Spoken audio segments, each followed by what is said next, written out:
uma coisa para fazer uma apresentação que é um pouco voltada para uma reflexão sobre a carreira da pessoa e algo que pode ser usado pelos alunos em particular, porque a maior parte do público mais sênior sabe quem é a Isabela, acompanha bastante tempo, a gente podia até pular essa parte. Mas a Isabela é da FRJ, fez a pós-graduação dela na Biofísica ali, orientada de Nildo, e onde ela foi começando com biologia de tecido de Hodgkin, de desenvolvimento de ovário e aparelho reprodutivo de Hodgkin. E o pós-doc dela, curiosamente, ela defendeu a doutorado dela, eu acho que são mais ou menos uns 10 anos, né, por aí, que está dentro do perfil de algumas outras pessoas que apresentaram já, que tem esse ponto. Fez um pós-doutorado de 4 anos, que eu vou comentar agora nos Estados Unidos, e voltou, portanto, há uns 6 anos eu acho que foi por aí, né? 3, 4 anos. Né? E aí eu tenho 2014. 6, 7 anos que ela... Hein? Voltei em 2014, certo? Tá, então tem 6 anos que voltou por concurso na UFRJ, dessa vez no Instituto de Bioquímica Médica, onde ela está montando o laboratório nesses anos com a carreira independente dela. E aí, qual é o desenho da carreira dela? Quer dizer, o desenho da carreira da Isabela é muito interessante, porque ela foi fazer o pós-doc dela também buscando estudo de coisas que estavam relacionadas com o problema biológico que ela estava trabalhando, que era biologia de desenvolvimento, fertilização, biologia das células reprodutivas, ou seja, modelos animais de biologia de desenvolvimento, mas nesse caso com anfíbio, equinoderma, com modelos que têm que estão muito avançados em termos de métodos, de tecnologia, de abordagem e de formulação teórica dos problemas que estão sendo estudados. E na volta, o caminho que eu acho que ela está fazendo, que é muito interessante, é de trazer esse background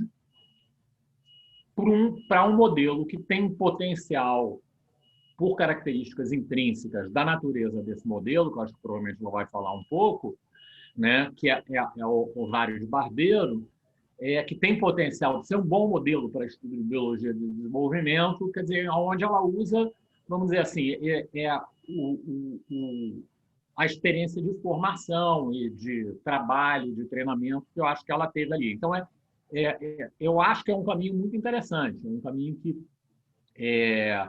eu ouvi algumas vezes de algumas pessoas que é um bom caminho para você fazer. Se você quer trabalhar num assunto que você está ali, é você ir num modelo em que aquele assunto é trabalhado mais avançado. Quando você volta para um outro modelo novo, você tem um nível de formulação que é destacado da média das pessoas que trabalham com aquele modelo, que é um modelo mais recente, onde as pessoas estão resolvendo problemas que estão ali. E o Hodgkin prolixus, ele é um modelo que ele é recente, ele é antigo. Ele é antigo porque se você pegar dos anos 20 e 30, né, do século passado, né, até os anos 70, 80, muita coisa central foi feita de fisiologia de inseto com o Hodgkin prolixus. Muitos dos conceitos centrais foram desenvolvidos ali. E depois, ele foi claramente suplantado como modelo, principalmente por Drosophila e por alguns outros insetos, pela disponibilidade de recursos, de tecnologia, de recursos genéticos, principalmente, né? E pela concentração, pelo dinamismo também do grupo, né? da comunidade que se agrupou em torno desses modelos que desenvolveram mais. Acho que nos últimos anos a gente está assistindo um certo fortalecimento, de novo, do Hodgkin como modelo em algumas coisas. Eu acho que está atraindo pessoas que antes não trabalhavam com esse inseto, que é bem interessante. e está pegando grupos que trabalhavam, que estão se realimentando com pessoas novas, etc. E a Isabela é uma pessoa que trabalhava na sua formação inicial, foi buscar essa fonte de formação, de inspiração e de ideias numa outra coisa, que está fazendo essa volta para Barbeiro, estudando uma questão, quer dizer, que é muito centrada no estudo de autofagia no processo de desenvolvimento, né, relacionado com o desenvolvimento ovariano de Barbeiro, com a pele folicular, etc. Mas que está longe de ser um problema de Barbeiro, eu acho que é como um modelo de inseto de modo geral, e eu diria que de célula eucariótica de um modo geral. Acho que tem... Então, claro que provavelmente ela deve colocar controles de vetores e tal nos inícios dos projetos dela, porque é uma boa forma de vender o projeto, mas eu acho que aqui a gente pode olhar e dizer assim, o olho é muito de biologia fundamental e de biologia de desenvolvimento, né? Pode ser que tope em alguma coisa de controle em alguma hora, mas eu acho que a discussão vai centrar muito mais nisso do que em qualquer outra coisa, né?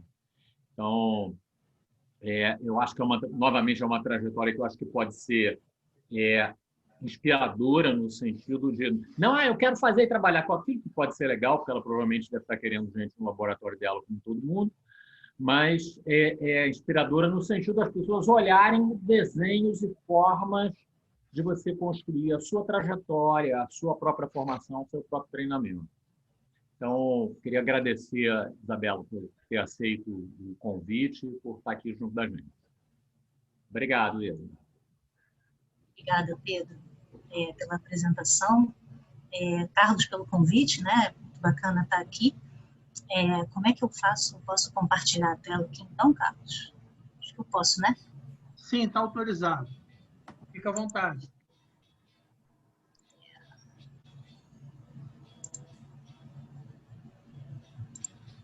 Vocês estão vendo aí? Sim. Sim, estamos vendo. Então, de novo, né, agradeço ao Pedro pela apresentação, ao Carlos, né, pelo convite. O título do que eu queria contar para vocês hoje é um título bem geral, na verdade, né, que é Maquinaria Autofágica nos Ovócitos ou na Ovogênese, né, de Ródinos prolixos. Todo esse trabalho a gente faz no Laboratório de Bioquímica de Insetos, aqui no Instituto de Bioquímica Médica. O Laboratório de Bioquímica de Insetos é o laboratório do Massuda, né? Acho que essa é a melhor forma de descrever o laboratório. E isso fica aqui na UFRJ, né? Então, como o título diz, né, o modelo de estudo, e o Pedro introduziu bem, de todos os projetos, né, do meu grupo, o modelo de estudo é o Ródinos prolixos, né, o Níptero, os principais vetores da doença de Chagas. E antes de continuar, eu sempre gosto de chamar a atenção, uma coisa que me chama a atenção, que se você entra hoje, né, na página da Organização Mundial da Saúde, 2020, né, vai lá na aba da doença de Chagas, né, e olha lá controle e prevenção. As principais formas de controle e prevenção da doença de Chagas hoje em dia ainda são formas de controle do vetor, né? Ainda é colocar rede na cama, inseticida nas casas e tal. E toda vez que eu olho isso, para mim diz muita coisa, né? Eu olho para isso e eu penso o quanto a gente ainda não entende a biologia reprodutiva desse bicho, né? Então, apesar dos esforços da comunidade científica de uma maneira geral. E isso, né, aspectos moleculares e celulares da biologia reprodutiva de insetos vetores historicamente, né, o ponto de interesse do nosso laboratório, do laboratório do Massuda e do meu interesse, pessoalmente. E a alta capacidade de reprodução desses bichos, de uma maneira geral, pelo menos em parte, por conta da alta capacidade que as fêmeas têm de produzir ovos, né? Muitos ovos em intervalos curtos de tempo, com uma viabilidade altíssima, que eu trago a imagem de um mosquito, né? A quantidade de ovos que uma fêmea consegue colocar.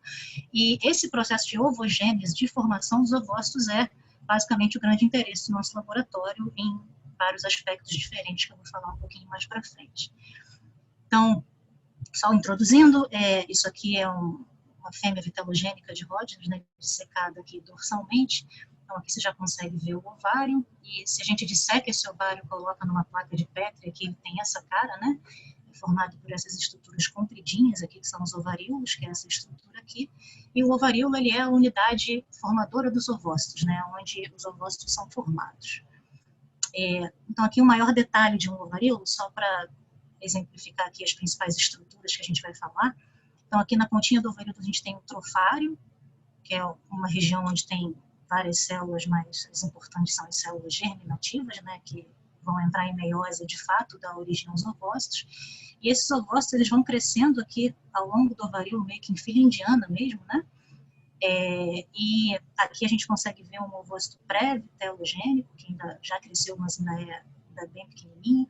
Um ovócito vitelogênico, que está em fase de captação massiva de vitelo, né, por isso que chama vitelogênico.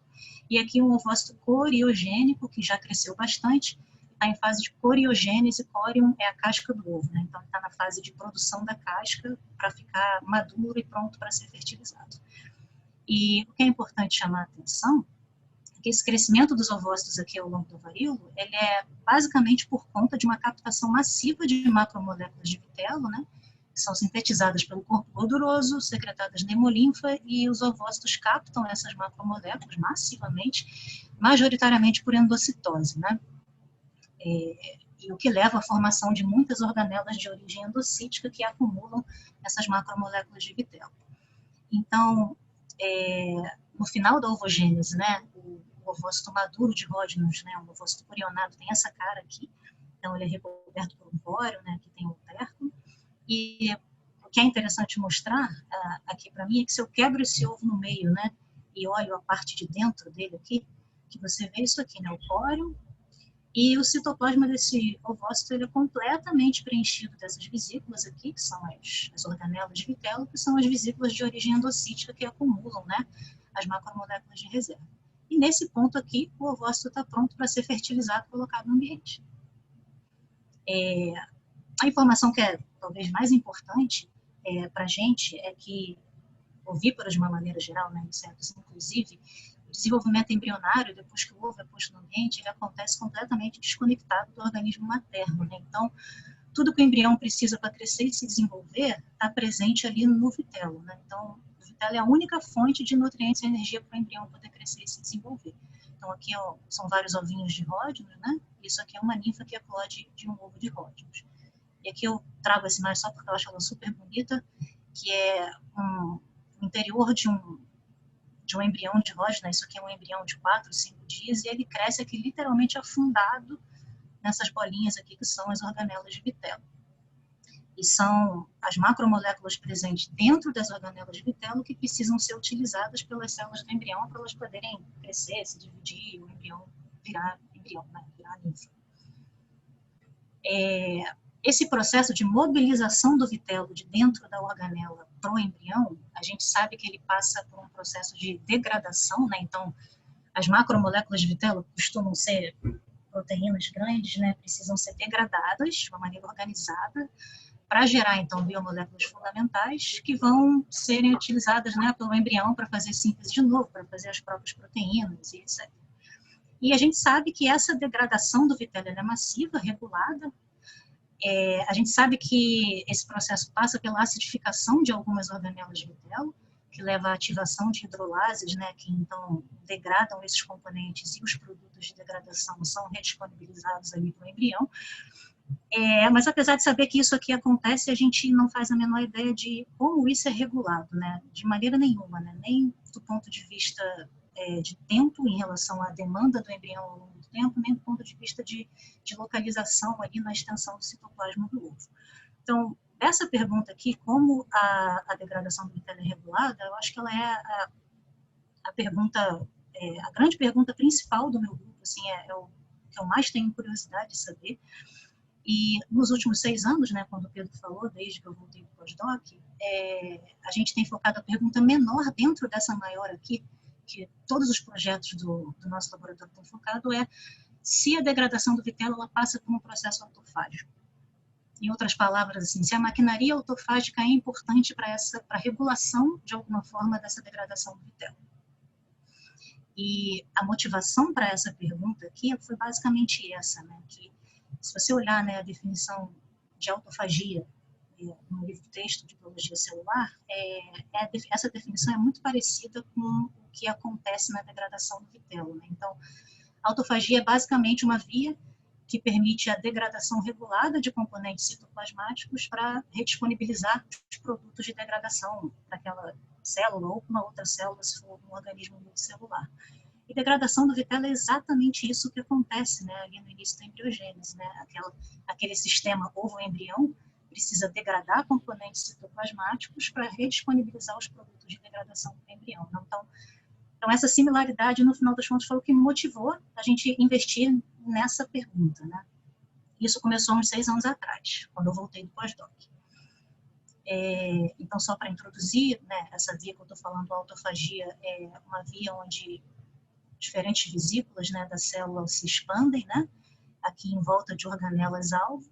Eventualmente, essa vesícula se fecha aqui, formando essa organela, que chama autofagossomo, que é uma organela muito característica da via autofágica, tem uma membrana dupla. E esse autofagossomo, então, se funde com o lisossomo, levando à degradação dos componentes que foram englobados aqui, né, por essa vesícula originalmente. E o objetivo, né, canonicamente, a autofagia é uma forma de adaptação da célula a períodos de starvação, né, de falta de nutrientes, onde a célula precisa degradar parte dos seus componentes para redisponibilizar produtos. A maquinaria que permite, né, todo o fluxo dessa via autofágica é em conjunto chamado de ATGs, né, Autophagy Related Genes. Existem mais de 30 ATGs já descritos, são genes super conservados, desde leveduras, né, até mamíferos. Cada um deles tem uma função específica ao longo do fluxo autofágico, né, desde a iniciação até o alongamento e o fechamento do autofagossomo, fusão com o lisossomo, etc. E os 3 ATGs que a gente escolheu trabalhar foram o ATG1, ATG6 e ATG8. Cada um deles tem uma função específica ali ao longo do fluxo autofágico, e a gente escolheu esses 3, eu acho que mais basicamente porque são os 3 mais comuns, mais bem estudados. E só antes de entrar nos dados, tem mais uma coisa que eu queria falar, que a literatura sobre a autofagia é enorme, um negócio imenso. A quantidade de informação é absurda. Tem muita coisa sendo publicada. E a quantidade de informação é absurda, a quantidade de ruído também né? Então, tem alguns desafios em interpretar e entender a literatura sobre a autofagia. E por essa razão, existem alguns trabalhos, né, onde vários membros, né, da comunidade que estudam autofagia, que fazem um esforço de meio que colocar algumas orientações sobre quais são as melhores metodologias para se identificar, para se monitorar a autofagia, meio que para dar um certo tipo de orientação para a comunidade, né? Esse aqui é um dos mais famosos deles, né? O trabalho foi publicado em 2016 numa revista que chama Autophagy. E eu trouxe aqui só, essas imagens foram tiradas desse trabalho, só para chamar a atenção de que a microscopia eletrônica de transmissão de rotina, ela, foi a técnica que identificou a autofagia originalmente, né, lá na década de 60, e até hoje ela é vista como ainda um padrão bom, né, para você detectar autofagossomos, né? Então aqui essa imagem mostra aqui organelas autofágicas em diferentes estágios, né, da via autofágica. Esse trabalho também chama a atenção para o uso da criofratura, que também é uma técnica de microscopia eletrônica, mas é uma técnica que você consegue identificar bem vesículas com dupla camada de membrana, né, que é uma característica de autofagossomos.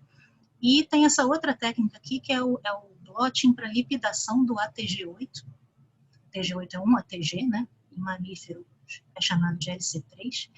E o ATG8 ele é uma proteína que, quando o autofagossomo é formado, o ATG8 é conjugado a um lipídio da membrana do autofagossomo. Então, ele é lipidado, né? E quando, nesse processo de lipidação, ele passa a migrar um pouquinho mais no SDS3.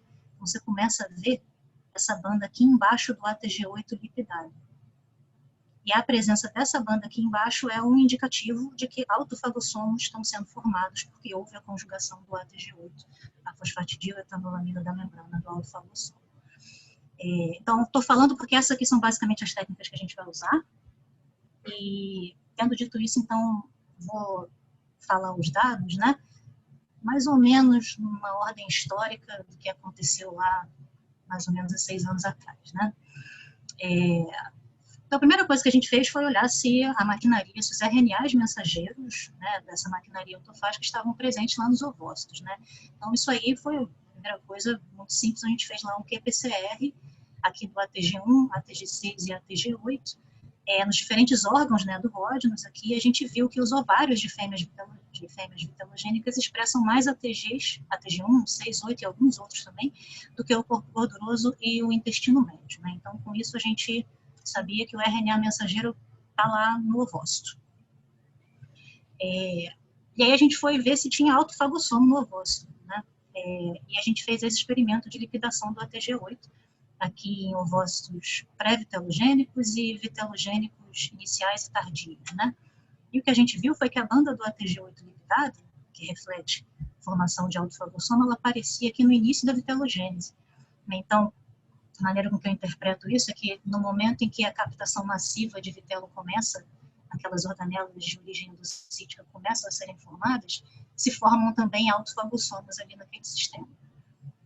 E, usando a microscopia eletrônica, a gente viu lá no ovócito, de fato, que a gente tinha, né, organelas com perfil ultraestrutural típico de organelas autofágicas, várias, na verdade, né, que eu estou trazendo o detalhe de uma, e por criofratura também a gente via com certa facilidade as vesículas com uma membrana dupla, que são um marcador, né, de autofagossomos. E aí, com isso, a gente partiu para o desenho experimental de quase tudo que eu vou falar aqui, que o plano era silenciar ATGs, né, vamos silenciar o gene de autofagia e interpretar fenótipos na ovogênese e na embriogênese, né, para tentar responder a pergunta da degradação do vitelo. Então, o ciclo de alimentação da colônia do Rodnos aqui no laboratório é esse aqui, né? O que a gente faz é injetar dsRNA específico para cada ATG 2 dias antes da alimentação, e a gente observou fenótipos aqui na ovogênese, né? Que, como é sincronizada com a alimentação, a gente tem uma ideia boa do que está acontecendo nos dias seguintes à alimentação aqui no ovário. Então, vou primeiro falar os dados do projeto em que a gente silenciou o ATG6, um dos ATGs, né? O nome do ATG6 em mamíferos é BEC-Lin. Então, quem é o ATG6, né? Então, o ATG6 é um ATG, um autófago de nucleotídeo, mas ele é uma proteína que faz parte de 2 complexos PI3 quinase, que são esses 2 complexos aqui. E esses 2 complexos podem sinalizar ou para o recrutamento da maquinaria endocítica ou para o recrutamento da maquinaria autofágica. Então, o ATG6, quando está associado a essas 3 proteínas aqui, a única diferença é essa aqui, o ATG14, esse complexo aqui, capaz de fosforilar fosfatidil-inositol, né, na posição 3, e o acúmulo desse fosfolipídio aqui leva ao recrutamento da maquinaria autofágica em determinado local, num determinado momento da célula, né? E quando o ATG14 é substituído por essa outra proteína, VPS38, esse complexo aqui também tem atividade PI3 quinase, leva a fosforilação de fosfatidil-inositol, mas recruta para a maquinaria endocítica. E esses 2 complexos são bem descritos, né, em leveduras, em células de mamíferos, mas a regulação do que faz, né, cada um recrutar para o que ainda não é tão entendida. Tendo dito isso, não chega a ser super surpreendente, né, que 2 complexos parecidos sinalizem para 2 vias diferentes. Não sei se são 2 vias tão diferentes assim, né? A gente já sabe que existe um crosstalk entre endocitose e autofagia já bem descrito. Então, a gente sabe que endossomos podem se fundir com autofagossomos, e levando à formação de uma organela que chama anfissomo, tem até nome, e esse anfissomo aqui, então, se funde com o lisossomo e leva à degradação dos produtos, né? Então, tanto o produto que entrou na célula pela via endocítica, quanto os componentes que foram englobados pelo autofagossomo. Então, nesse contexto aí, o que a gente fez foi silenciar o ATG6 com aquele protocolo, e o fenótipo que a gente viu foi esse aqui, basicamente, né? Então, isso aqui é um ovário controle de Rodnos, isso aqui é um ovário dessecado, e o que a gente via quando a gente silenciava o ATG6 é que o ovário ele tinha essa cara aqui, né? Os ovócitos eram brancos, não eram rosa, normalmente eles são rosinhos, e os ovócitos eram um pouco menores, de uma maneira geral. E essa cor rosa, né, dos ovos de Hodgins, ela é dada por uma proteína específica, que é a RHBP, muito estudada, né, pelo grupo do Massuda, pelo grupo do Pedro. Então, que é uma proteína de vitelo, que se sabe que é uma proteína que é endocitada, né, durante a vitelogênese em Hodgins. Então, só de olhar isso aqui, a gente já via que, muito provavelmente, esse ovócito aqui estava com um problema de captação, né? Pelo menos a RHBP não foi parar dentro desse ovócito. E quando a gente olhou a hemolinfa das fêmeas em que esses ovários foram dissecados, né, a gente vê um fenótipo contrário, né? Então, a hemolinfa dos bichos silenciados eram mais rosinhas do que a hemolinfa do bicho controle, né? Então, aquela RHBP que deveria ter sido, ao que parece, né, a RHBP que deveria ter sido captada pelo ovócito ficou acumulada na hemolinfa. E aqui tem um gelzinho da hemolinfa mostrando que não foi só a RHBP, né, que está acumulada aqui em relação ao controle, mas as outras proteínas de vitelo também estão todas acumuladas aqui nessa hemolinfa. Essa RHBP está igualmente carregada, descarregada, que é a RHBP controle em termos de M? Não fizemos. Sim. Tá. Ok. No ovo, ela tá, a banda dela está igualmente diminuída? Tá. Aqui, ó. Tá. Ok. Então, esses ovócitos, né, que não acumulam as proteínas de vitelo de uma maneira geral que deveriam acumular, eles são postos e são postos com menos proteínas de uma maneira geral, né? Então, eles saem, né, são postos pelo bicho sem acumular tudo que deveriam acumular quando se compara com o controle. E não são viáveis, né? Não tem desenvolvimento embrionário aqui. Aí a gente foi fazer a histologia, né? Foi olhar como é que estavam as organelas de vitelo nos ovócitos e nesses ovos. O que a gente viu foi isso aqui, né? Então, aqui é controle, aqui é silenciado, ovócito vitelogênico e ovo posto. Então, o controle, você vê as organelas de vitelo lá formadas normalmente, né? E nos silenciados, o que a gente vê é que essas organelas de vitelo tinham uma estrutura toda anormal, né? O plasma aqui, o citoplasma do ovo, não conseguia fazer essas organelas de forma correta. Aqui no caso do ovo, você vê que no centro aqui até tem algumas organelas, mas aqui no córtex está tudo meio comprometido, né? Meio diferente. E aí a gente foi olhar por microscopia eletrônica mais de perto, né? Na membrana do ovócito mesmo. É uma célula ainda, apesar de ser uma célula gigante, é uma célula, então tem uma membrana plasmática, né, em volta disso aqui tudo. E o que a gente vê para o controle é isso aqui, né, que é um perfil bastante típico de uma célula muito endocítica, um ovócito vitelogênico, né, então as microvilosidades, e aqui vesículas, né, com um perfil típico de vesículas endocíticas. E quando a gente olhava o silenciado não tinha esse perfil, né, não tinha as microvilosidades, nem as vesículas endocíticas e tal.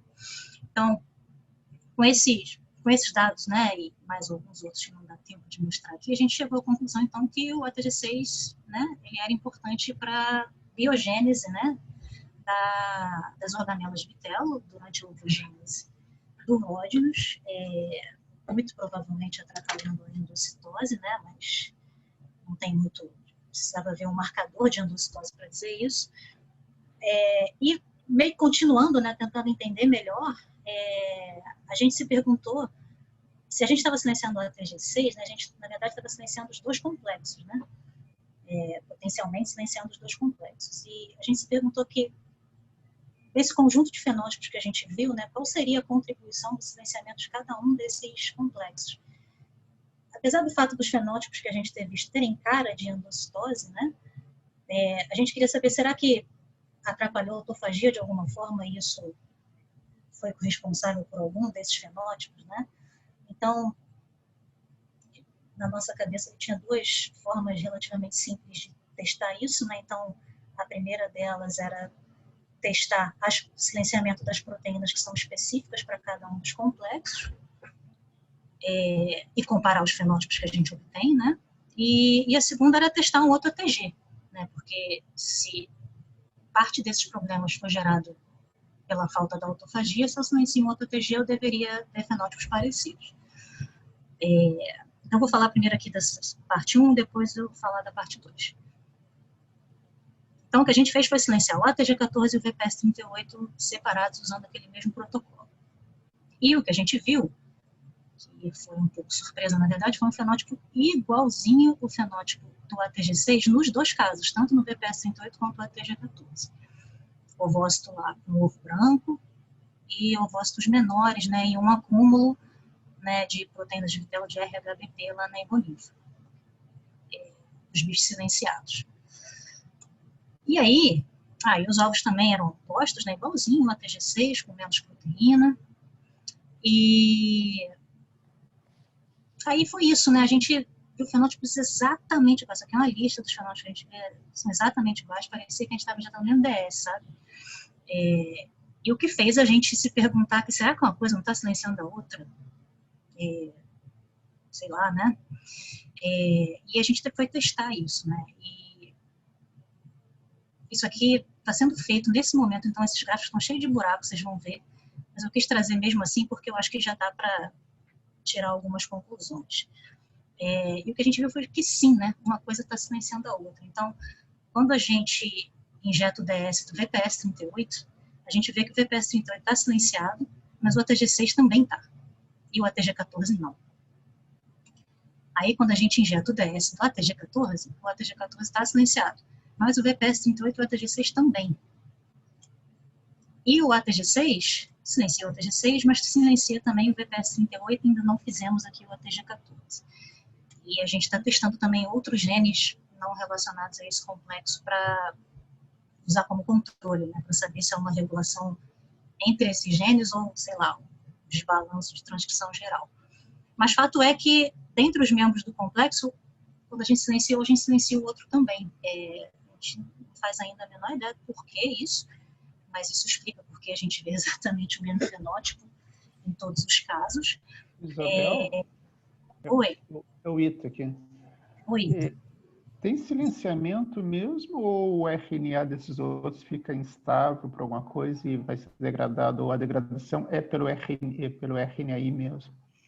Tem umas situações que eu já vi que é isso, que se tu tem coisas que devem ser expressas juntos, tu inativando uma, o outro RNA vai ser degradado não pela ação do RNAi, mas por ele se tornar instável, entendeu?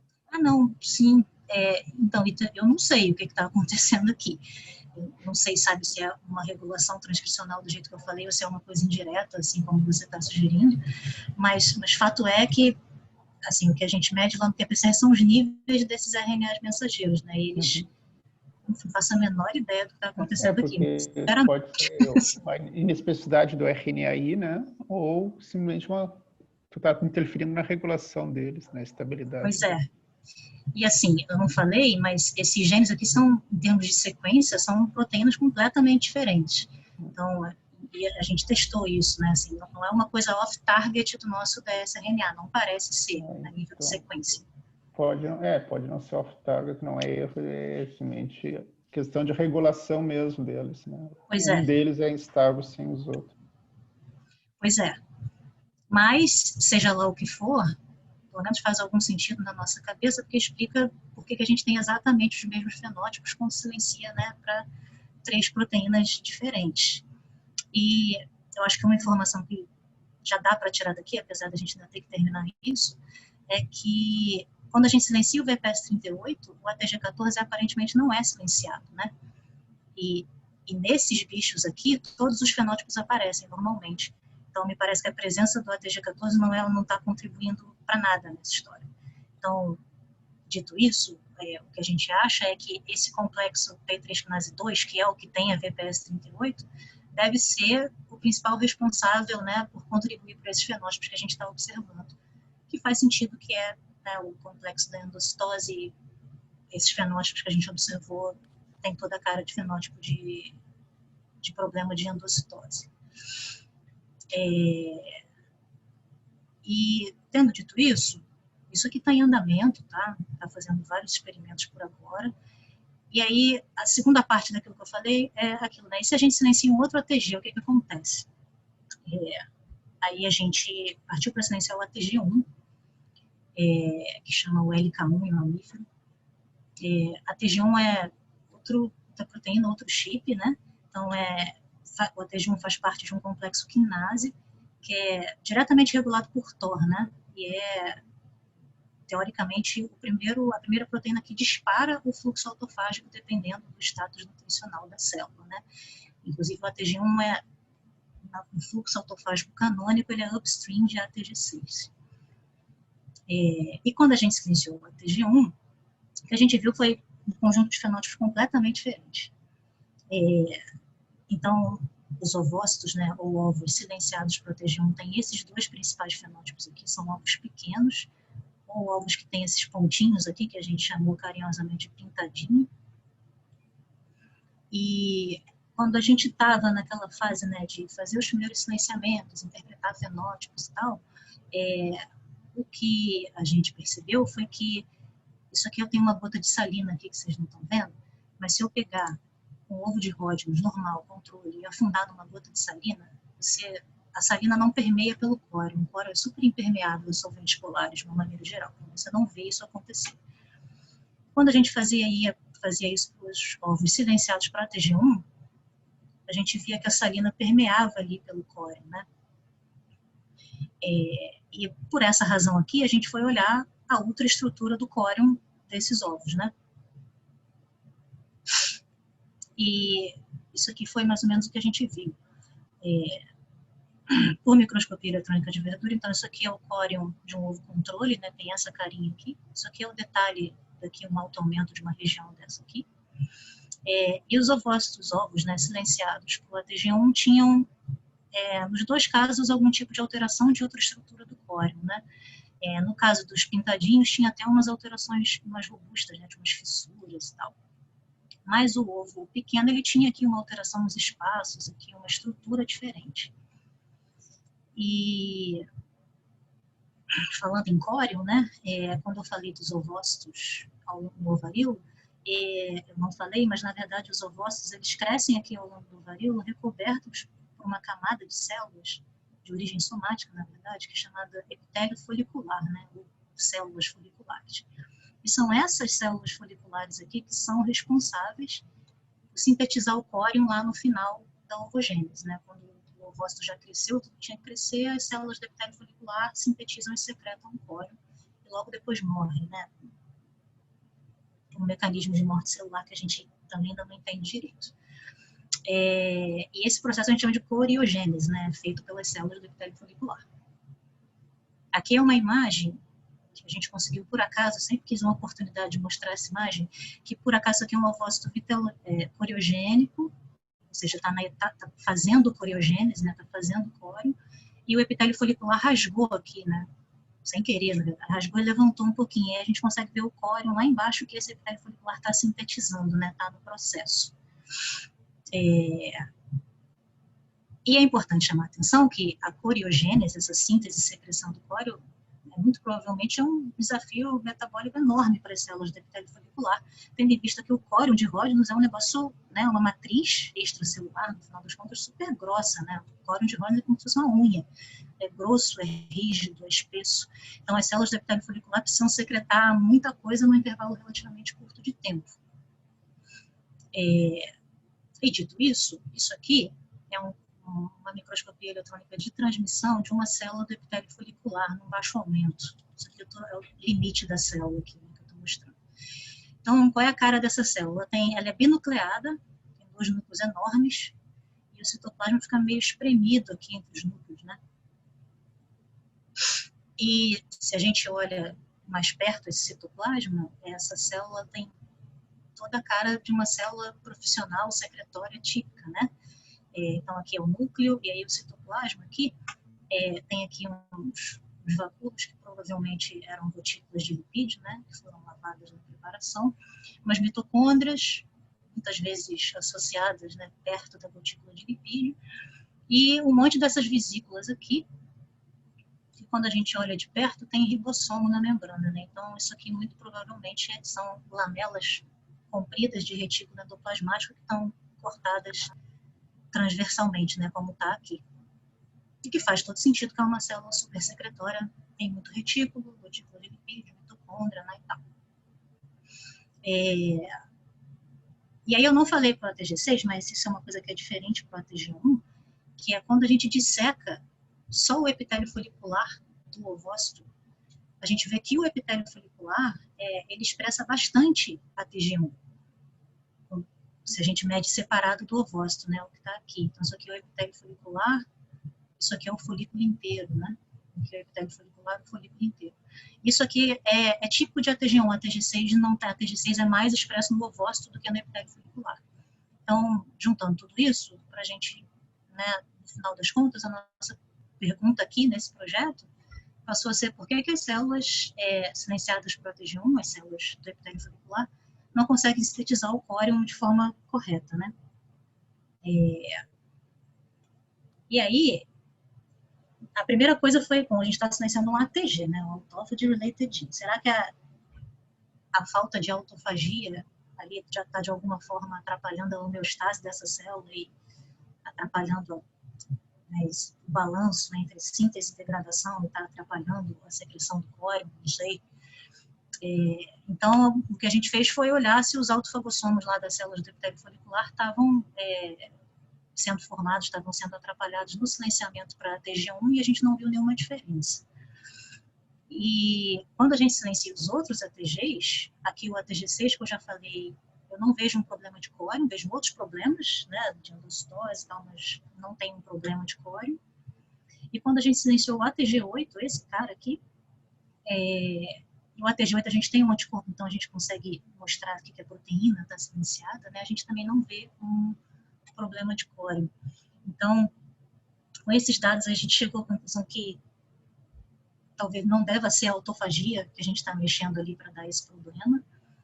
E se não é autofagia, o que diabos o ATG1 está fazendo ali que pode estar contribuindo para esse fenótipo de córium? A gente não precisou fazer muito esforço, né, para achar na literatura que o ATG1 ele tem descrito já um papel não canônico no tráfico de vesículas do retículo do Golgi. Então, o que esse trabalho aqui mostra é que o ATG1 ele fosforila SEC16, que é uma proteína scaffold, né, dessas vesículas que saem do retículo.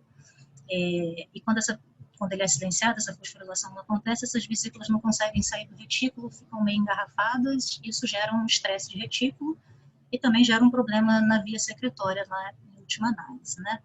Então, a gente se perguntou se algo desse tipo poderia estar acontecendo nas nossas células, né?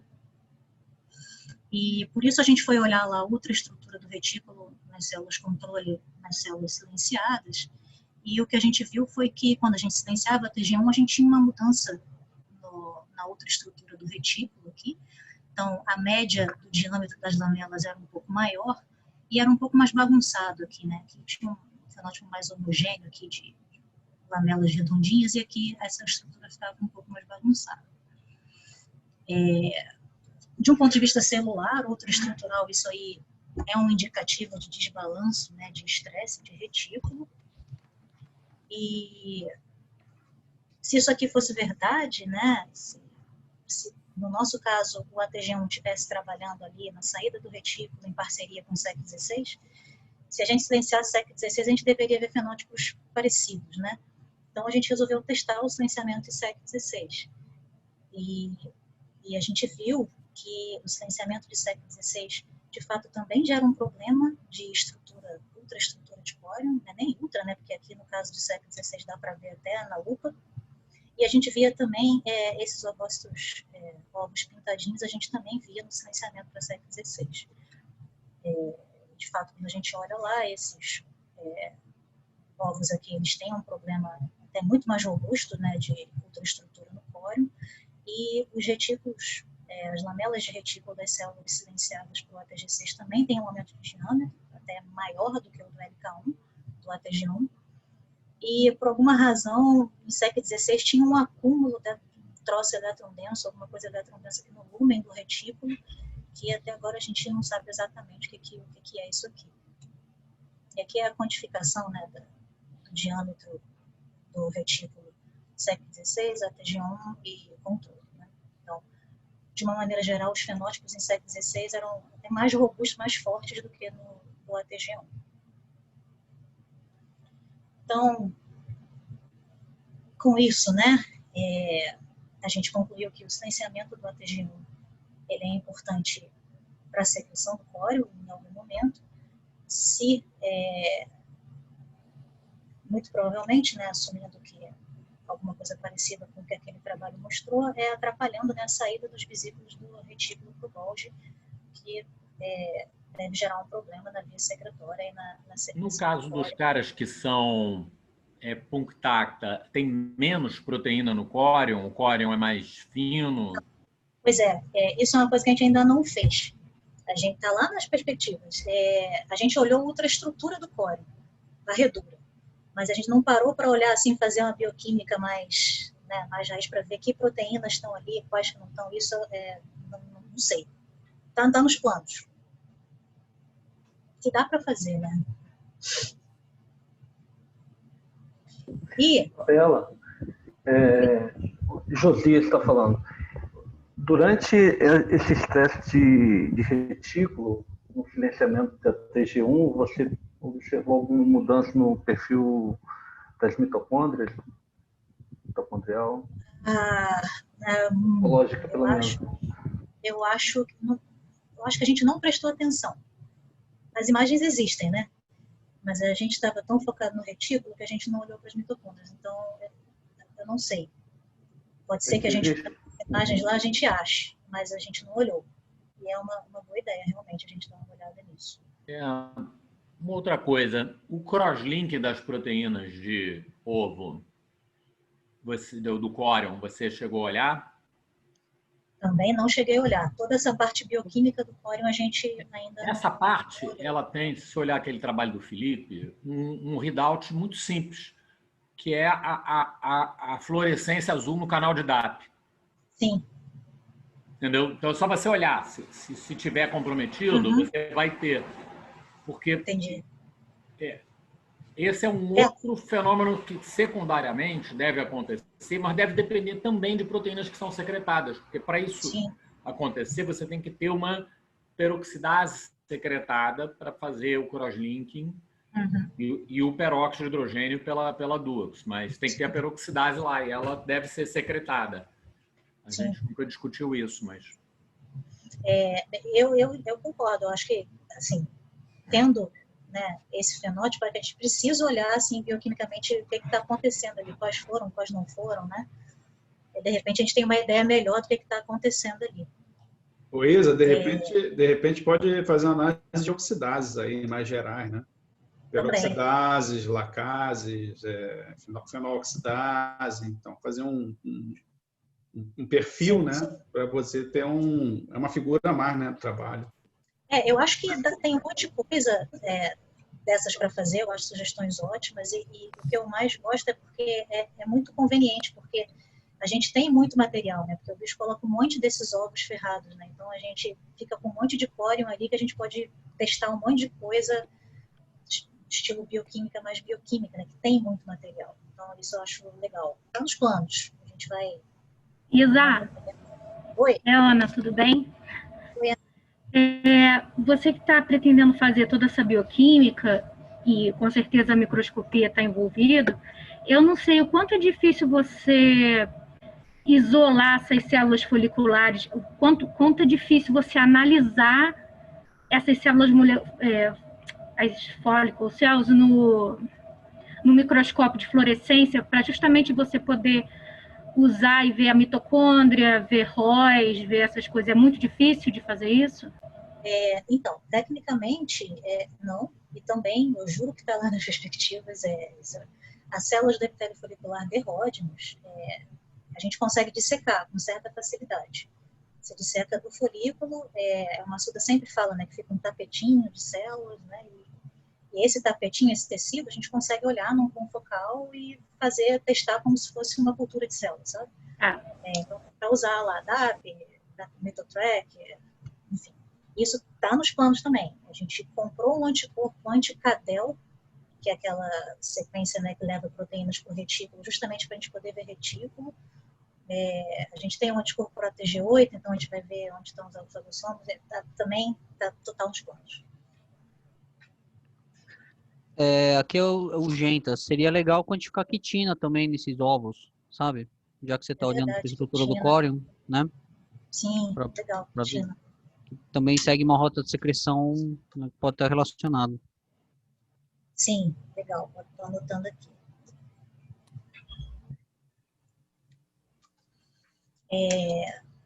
Então, vamos lá. Então, com esses dados a gente chegou mais ou menos a essa conclusão. E aí é isso aqui, né?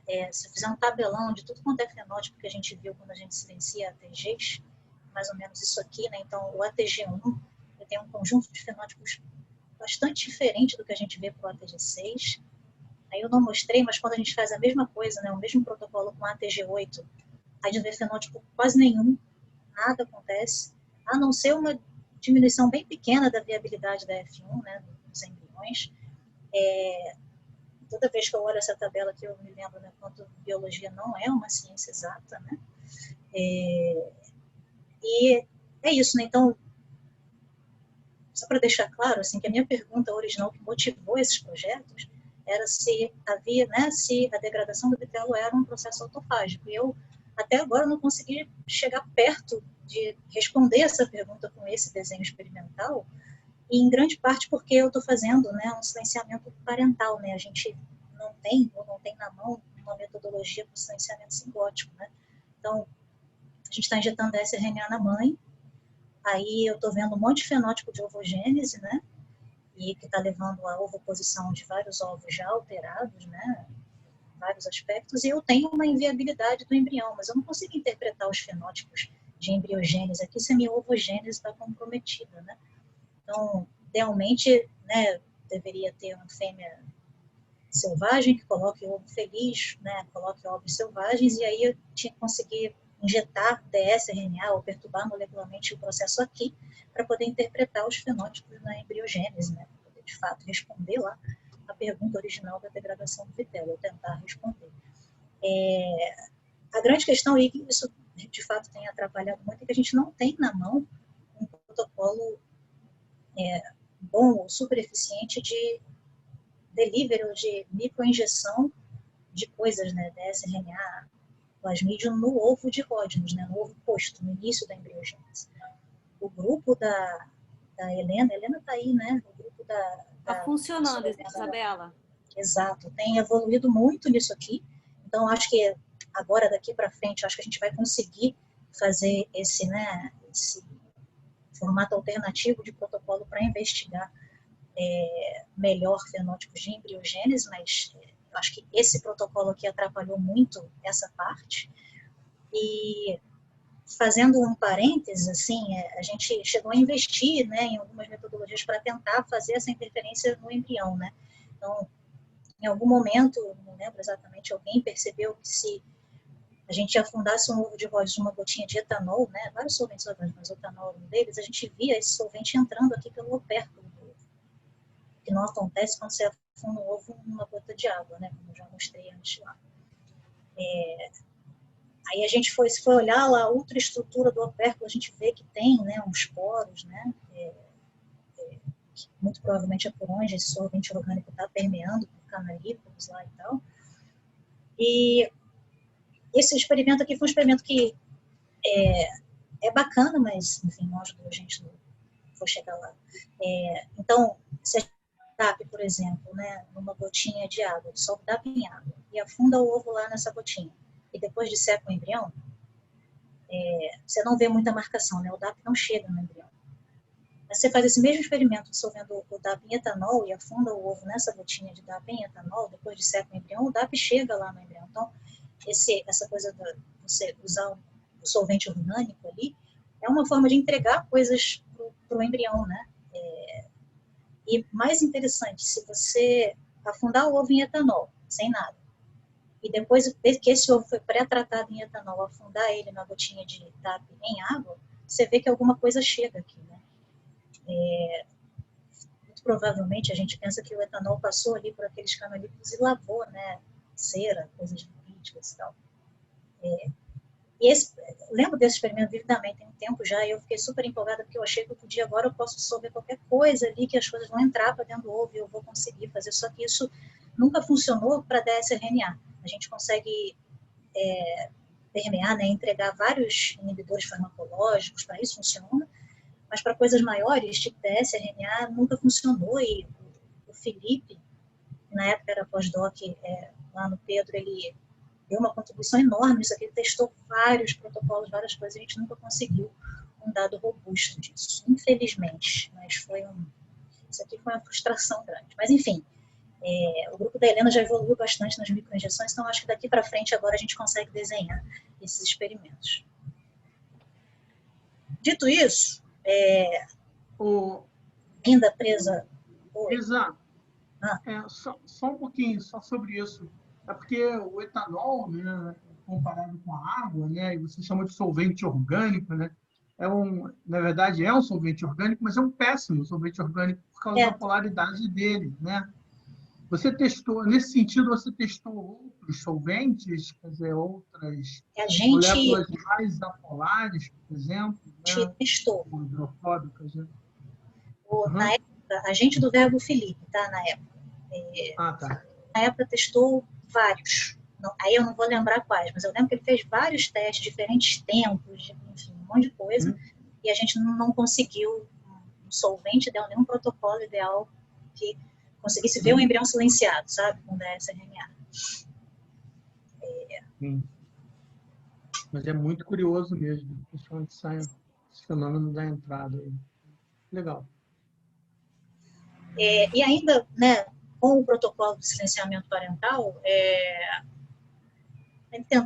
pensando alternativas de como é que eu vou testar a degradação do vitelo com esse protocolo de silenciamento parental, foi que surgiu os projetos de atresia folicular aqui no nosso grupo. Então, a atresia folicular, né, por definição, é um processo de degradação e reabsorção dos ovócitos ao longo da ovogênese, ainda no meio do caminho da ovogênese, se a fêmea passa por algum tipo de estresse, né, uma forma de adaptação ao estresse, de realocar recursos.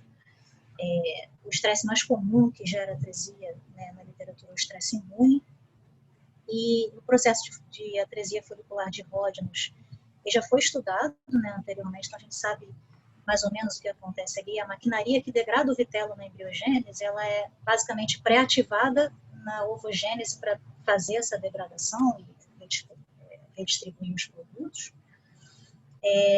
Então, a gente pensou assim, será que esse processo de atresia, só um minuto, esse processo de atresia, ele ainda acontece se eu silenciar a maquinaria autofágica, né? Então, aí, para esse projeto, a gente usou o ATG8, então a gente injetava o dsRNA aqui, sei lá, uns 5 dias antes da alimentação, e aí 2 dias depois a gente injetava, fazia uma reinjeção de zimosan A. Zimosan é aquele extrato de parede celular de fungo que a gente já sabe que dispara a atresia, né? Esse protocolo aqui já tinha sido descrito nesse trabalho. E aí a gente olhava lá se nos bichos controle ou silenciados a gente tinha o mesmo padrão, o mesmo número de ovócitos atrésicos. E o que a gente viu foi que, em termos de número, você tinha o número de ovócitos atrésicos não mudava em nada em fêmeas silenciadas por ATG8 ou não. Porém, a cara, né, o perfil morfológico dos ovócitos atrésicos em fêmeas silenciadas por ATG8 era diferente. Então, isso aqui é um ovócito vitelogênico, controle. Aqui é um atrésico, né, que está nesse processo de degradação típico. E esse cara aqui é os atrésicos, que tem o conteúdo meio ferrado lá e tal, mas nos bichos silenciados por ATG8, eles têm esses agregados aqui, marronzinho. E eles estão igualmente ferrados na histologia, né? O conteúdo aqui está bem degradado. Pedro, e aqui é só para mostrar que nesses caras... Você tem ideia do que é esse negócio marrom? É melanização? Não tenho ideia. Não sei. Não acho... Então, vamos lá. Pode ser que seja a melanização, mas a melanização também acontecia na hemolinfa, né? Também acontecia aqui no Zimosan controle. Então, pode ser uma coisa de permeabilização, assim, de alguma forma passa... Não sei. Até agora, não sei o que é isso aqui. Mas, de fato, aqui o ATG8 estava silenciado, que é isso que esse plot está mostrando. Dito isso, apesar da diferença de morfologia, que era marcante, assim, a gente olhava na lupa ali, já via um monte de coisa diferente. O perfil de degradação, né, o perfil geral de degradação das proteínas de vitelo aqui e aqui, era muito parecido, né? Então, sedosa a proteína do atrésico normal e desse atrésico marrom, que é o silenciado pela TG8, é o mesmo padrão. Aqui é um gelzinho mostrando, né, que não parece ter mais ou menos degradação, nem padrão de degradação diferente. E a acidificação das organelas de vitelo, que é um negócio que a gente já sabia que acontecia na atresia, naquele paper anterior, ela acontece de forma muito parecida também nos dois atrésicos. Como é a acidificação que ativa a hidrolase para degradar as coisas, faz sentido que as coisas aqui não estejam tão diferentes. E como a atresia folicular ela é, né, em última análise, um mecanismo de adaptação ao estresse, então estou entendendo que se a fêmea não conseguir degradar e reabsorver bem aquele ovócito, ela vai ter um fenótipo comportamental, de fisiologia geral ali. A gente vai olhar algumas dessas coisas, né? Alguns aspectos de fisiologia geral e de comportamento. A gente fez algumas coisas, mas eu vou mostrar aqui só esse aqui, que eu acho legal. Então, isso aqui é aquele ensaio de atividade locomotora, a gente fez em colaboração com o laboratório da Rafaela, da doutora Rafaela Bruno, lá no Fiocruz. E a gente viu lá, né, que as fêmeas controle, então aqui ao longo do dia, né, esse tempo de Zeit, Gather Time, enfim, isso aqui é 7 horas da noite, quando fica escuro, né, no sistema. E as fêmeas de rosa, ela tem um aumento, né, de atividade locomotora que começa meio-dia e tal, e um pico de atividade aqui logo depois que escurece, né. Mas as fêmeas desafiadas com zimosan, controle, ou silenciados para TG8, elas se mexiam menos, se locomoviam menos naturalmente, que estão desafiados, mas não tinha muita diferença, né. Então, não houve uma diferença, assim, de adaptação que a gente pudesse ver com esse readout aí de atividade locomotora. E aí a gente chegou à terceira conclusão dos subprojetos, que o ATG8, pelo menos, não era essencial para a atresia folicular acontecer em nódulos. E eu queria terminar só dizendo mais uma vez, né, que no final das contas, assim, se a autofagia é importante para a degradação do vitelo, eu ainda não sei, não consegui chegar lá 6 anos depois, mas tem planos, né, a gente tem várias coisas que a gente está pensando no laboratório, né, para frente. Sempre tenho dificuldade de fazer slide de perspectiva, porque eu sempre fico confusa, porque tem um monte de coisa na cabeça, por isso eu coloquei 3 pontinhos aqui, tem um monte de coisa.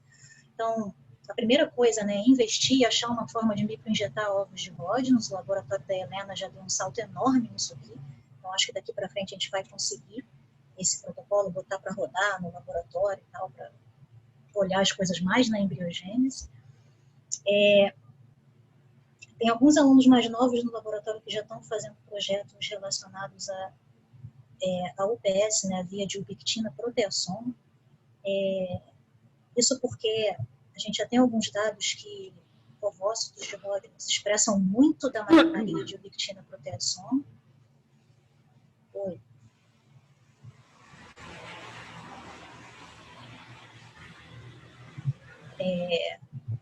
Tudo bem. E existe...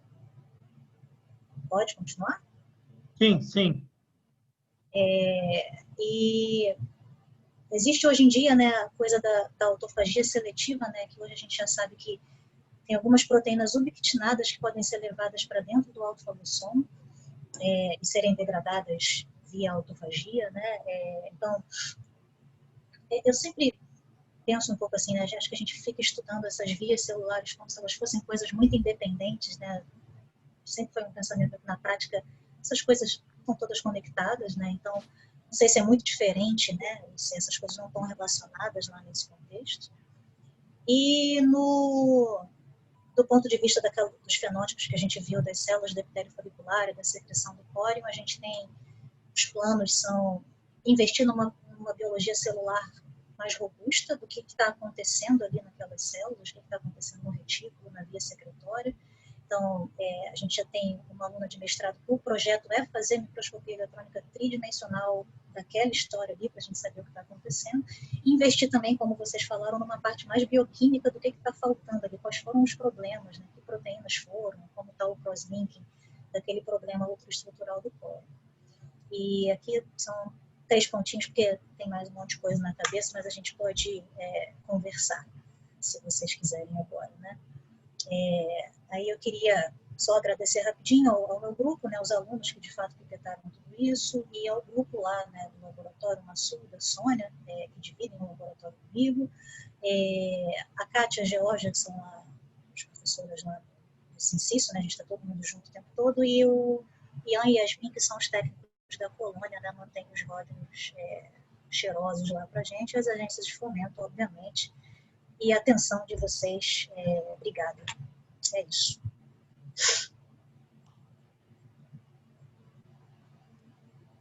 Legal, Isabela. Muito bom. Tem algumas colocações aí no chat, eu acho que você pode fechar a sua apresentação, que você vai conseguir ver, né? Chat. Fica melhor, né? Tem do Beto, tem a Kate, o Beto está aí também, então acho que é só isso. Está conseguindo ver? Tô conseguindo ver aqui. Então, Kate, né? Eu acredito que o OVJS seja mais rígido e o pessoal que trabalha com o OVAC consegue inserir bactérias. Talvez ache um protocolo legal que eles possam ceder para adaptar. Sim, isso é uma dica legal. Tem um problema que corium, né, dos ovos de insetos são completamente diferentes em estrutura, né? Então, pode ajudar, mas também pode não ajudar. Mas sim, eu acho legal tentar adaptar alguns protocolos. Uma diferença importante aqui nesse caso, que é a seguinte: o corium de Aedes, quando o ovo é posto, ele é mole. O ovo de Aedes é branco, ele não é pretinho, e ele escurece e endurece nas primeiras horas. Então, você injeta coisas nele muito facilmente, porque ele é moloide nas primeiras horas. Depois ele fica duro. O de Rodgers faz esse processo dentro do inseto. Quando ele é posto, ele já é duro feito pau. Então, eu acho que essa diferença não vai dar para ajudar, não. Talvez dê para adaptar alguma coisa, né? Mas o que pode fazer para injetar é o seguinte, pegando essa ideia, na verdade, o que o Felipe viu quando ele silenciava Dux, o ovo de barbeiro ficava mole. Tudo bem que ele secava, mas se você mantivesse em câmara úmida, ele ficava viável. E aí nascia um bicho normal. A gente pode fazer tudo num background silenciado para Dux. E aí, para ter o ovinho molinho para... Exatamente, porque ele não endurece, você talvez possa injetar. E ele realmente é molinho. A casquinha na nossa experiência, aí, o grupo da Helena, a Helena pode falar, né, mais com o Matheus e tal, eles têm feito um trabalho todo artesanal bacana, né? Tem que lixar um pouquinho o ovo para injetar e tal, mas eu acho que o grupo da Helena evoluiu muito, assim, né? Acho que sim, é verdade. Tá na mão, né? Acho que tem que começar a treinar agora a mão de outras pessoas também para começar a fazer isso. E né, ficar aberto. Botar para jogo, né? Com tem certeza. Que botar pra fazer. Teve o menino que veio lá dos Estados Unidos, que mandou umas outras coisas, umas outras lixas. O Matheus está todo animado com lixa nova. Está parecendo manicure de tão animado. Ele não está aí, né? Perdeu a piada. Já que eu estou falando aqui bobagem, deixa eu aproveitar e fazer uma pergunta, que não é bobagem. Isabela, esses ATGs, né, eles estão agrupados, são coisas muito diferentes, pelo que eu estou entendendo, mas estão agrupados todos como coisas relacionadas à autofagia. A maior parte disso eu estou imaginando que vem de humanos, células humanas, é isso? Vem de levedura, na verdade. Ok. Então, a minha pergunta é uma pergunta geral, nesse caso.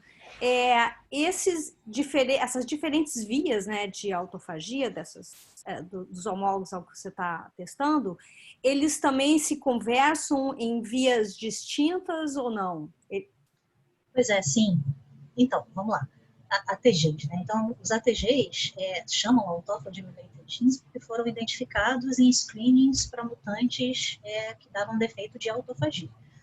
E aí se descobriu que eram super conservados, né, de mamíferos, e aí o mundo, de uma maneira geral, silencia ATG para estudar autofagia, para achar fenótipo autofágico. Dito isso, vários ATGs, como eu mostrei, se não todos, enfim, mas os mais estudados, todos têm outras funções já conhecidas. Então, é meio que uma limitação do... Não tem muito jeito, né? Mas... Então, eu respondi a sua pergunta, não sei se você perguntou alguma coisa específica. Deixa eu colocar diferentemente. Desculpa, dos caras que você tem basicamente duas classes diferentes de fenótipos, né?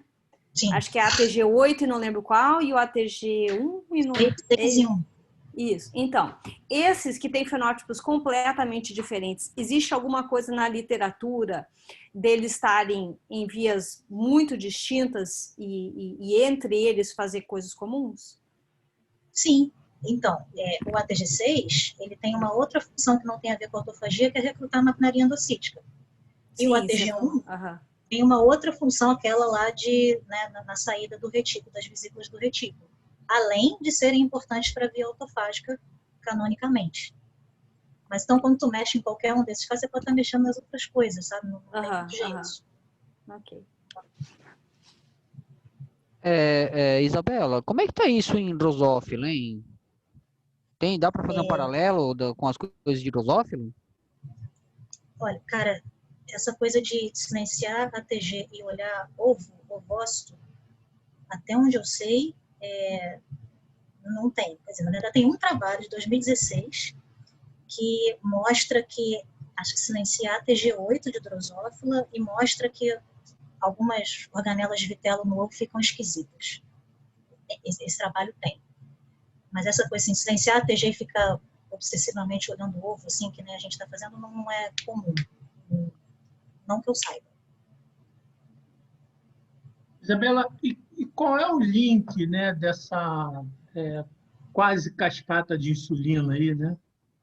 Se eu posso chamar assim, com os insulin-like peptides, né? Porque tem tantos, drosófila tem tantos, mosquito, eu não sei quantos tem em Rodnos, né? Talvez com genoma seria interessante até a gente dar uma olhada nisso, né? Não sei. Não sei, não colhei, Carlos. Na verdade, nunca nem pensei nisso. Estou pensando agora que você está falando, mas não olhei. Porque esses insulin-like peptides, eles têm, né, funções distintas. Isso em drosófila tem muitos estudos e tal. Então, seria interessante até por causa desse, né, possível link metabólico que você né, já falou tantas vezes aí, né? Então, é isso. E tem uma outra pergunta aqui, a Bárbara colocou aí, né, que é a relação do ATG1 com a TOR, né? E eu estava para te perguntar isso, né? Acho que vocês não fizeram nada com TOR especificamente, ou usando rapamicina, qualquer coisa nesse sentido para ver essa relação. Não sei, como é que está isso? Eu estou pegando carona até na pergunta da Bárbara aqui no chat, né? Porque eu tinha isso para perguntar, né? Então, lá no início, as primeiras coisas que a gente fez foi tentar injetar inibidores, ao invés de injetar o DS, injetar inibidores farmacológicos de autofagia, né, que existem. E a gente usou rapamicina também, que na verdade é um indutor, né, inibitório e ativa a autofagia. A gente não viu fenótipo nenhum. Inclusive, hoje em dia eu tenho... Aliás, quando a gente injeta inibidor farmacológico em Rodnos aqui no laboratório, a gente, no geral, não vê fenótipo nenhum. Parece que o bicho se livra bem dessas coisas, não sei exatamente o que acontece. Legal. Mas, então, a via de autofagia canônica, né, foi descrita, né, e é muito bem estudada como um mecanismo de adaptação à fome, ao status nutricional, né. E isso é diretamente regulado por TOR, ali, né, dentre as milhões de coisas que TOR regula. Então, canonicamente, assim, quando a célula está com status nutricional ruim, isso ativa a autofagia. Leva à formação de autofagossomos, ATG8 lipida e tal, aquela coisa. Isso é o classicão, né, cultura de células e tal. O que acontece com a gente ali, isso é uma coisa que eu acho interessante também, a gente ainda não conseguiu chegar lá, é que aquele blotting lá que a gente viu que autofagossomos são formados na vitelogênese, é um negócio que é o oposto disso, né? A célula, o ovócito, ele está crescendo, ele está qualquer coisa menos catabólico, né? Sim. E E ainda assim, esse sistema dispara a formação de autofagossomos, né? E isso sempre, eu acho que seria interessante a gente, em algum momento, parar de explorar isso, porque eu não acho que as vias clássicas que disparam a formação de autofagossomos são as vias que estão acontecendo ali, sabe? Talvez esse contexto super específico, né? Que é a formação de autofagossomos no ovócito, que é uma célula que o núcleo está em meiose, é uma célula germinativa completamente diferente, talvez ali isso seja disparado de forma diferente, não de forma canônica. Eu chutaria isso. Mas não, a gente não olhou nada do classicão ali de fosforilação de TOR, SCSK fosforilada, não sei o que, essas coisas a gente não olhou nada. Acho que seria, tem vontade, é porque eu não consigo fazer tudo, a gente consegue fazer tudo que a gente quer, né? Você pode traçar um outro paralelo, né, que é autofagia e proteólise ilimitada, né? Também é uma visão. Eu tenho uma dúvida. Estou aqui pensando uma coisa dentro disso que vocês estavam discutindo agora. Se não pode ser uma coisa do gênero você ter uma preparação para a fome. Porque o desenvolvimento embrionário, ele não é... Ele é... Nesse sentido, você está articulando uma coisa que precisa de nutrição, né? Então, você usa um troço que é se preparar para a fome. Sim. Isso aí é a visão que para mim, é mais tentadora desse processo, né? Porque não tenho nenhum dado para corroborar isso que eu estou falando, tá? Vou falar o que eu acho que está acontecendo. Que os autofagossomos são formados ao longo da ovogênese e o fluxo autofágico, normalmente, né, esse autofagossomo fundiria com o lisossomo e as coisas iam ser degradadas. O que eu acho é que ao longo da ovogênese esse negócio para em algum momento, tem uma parada da via ali em algum momento, alguma coisa regulando isso. E depois que o ovo é fertilizado, né, a fertilização é um mecanismo de sinalização global para um monte de coisa, a fertilização deve sinalizar para essa via continuar, né? Então, acho que a mãe, ela deixa a via toda preparada ali, tudo pertinho de acabar, e a fertilização dispara o final, né? Isso é esse modelo que pode estar acontecendo, já preparando para isso, para essa fome que você está falando, que é a embriogênese lá na frente. Mas aí o embrião já tem metade do caminho andado, né? Falta só, sei lá, de repente fundir com o lisossomo ali para degradar o final da etapa da vida. Ou seja, uma controlada por vários pathways, e o que você faz provavelmente é antecipar um deles, né? Exatamente. Você tem que descobrir qual é o ramo. A mãe já antecipa tudo, essa é uma dessas coisas, né? Exato, qual o ramo e quais são as ligações, é que eu acho que não vai ser fácil, porque, de novo, eu não acho que vai ser parecido com o que acontece canonicamente na cultura de células, sabe? Por ser um contexto muito específico. Isabela, pensando nessa questão de tempo, já tentou fazer RNAi em diferentes momentos da embriogênese? Então, quando a gente fazia com o Lugulo para GSK3, por exemplo, o efeito era muito diferente se a gente fizesse no dia 1 ou no dia 3 da postura. Entendeu? Talvez tu consiga discriminar, como ele tem mais de uma função, se tu fizer RNAi um pouco antes, um pouco depois, tu consiga bloquear uma função e não bloquear a outra, por exemplo. Então, acho que é isso que ela está atrás, né? Pois é. O drama todo é que o coro de Ródinos é um inferno. Então, a gente não está brigando para conseguir injetar alguma coisa no ovo posto de Ródinos. Mas antes de pôr, botar um... Antes de pôr, já é duro. Ele orionado dentro da fêmea já é bem duro. Ô, Isabela, deixa eu perguntar uma coisa. Você levantou uma bola aí da autofagia seletiva, e qual o sentido que você está pensando em tomar nessa autofagia seletiva? Retículo, protofagia? Pois é, na verdade, o que eu estou... Assim, está começando, né? Tenho curiosidade de saber, aquela história, né? A minha curiosidade inicial era se esse processo de degradação do vitelo, que é um troço super essencial, super conservado, inclusive em animais ovíparos, se a maquinaria autofágica é importante para isso. Essa era a pergunta inicial. Tem que fazer perguntas pequenas, né? Agora, dito isso, eu não acho que só a autofagia seja importante para isso. Então, acho que outras vias de degradação intracelular podem estar complementando esse processo, né? Inclusive, eu acho que ela deve ser uma mistura de várias coisas.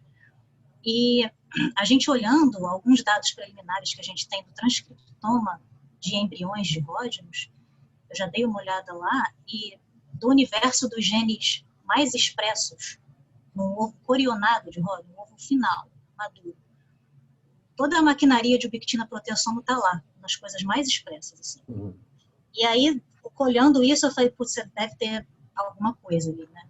E eu falei da coisa da autofagia seletiva porque aí eu não acho que seja uma coisa separada da autofagia necessariamente, sabe? Essas coisas devem se falar, né? A gente sabe que tem na célula, né? Coisas ubiquitinadas vão parar para dentro de autofagosoma e tal. Então, foi mais ou menos nesse sentido que eu falei da autofagia seletiva.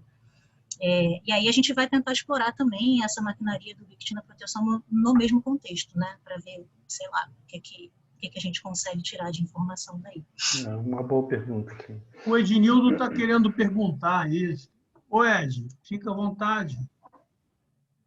Cadê o Ed? Oi, Isa, tudo bem? Oi, Ed. Eu não pude ver tudo que eu estava dando aula, né? Mas, enfim...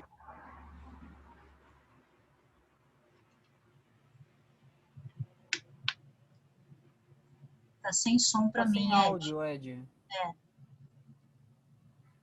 Antes estava bom. Parou no meio. Quando apareceu a imagem, perdeu o som. Eu prefiro o som.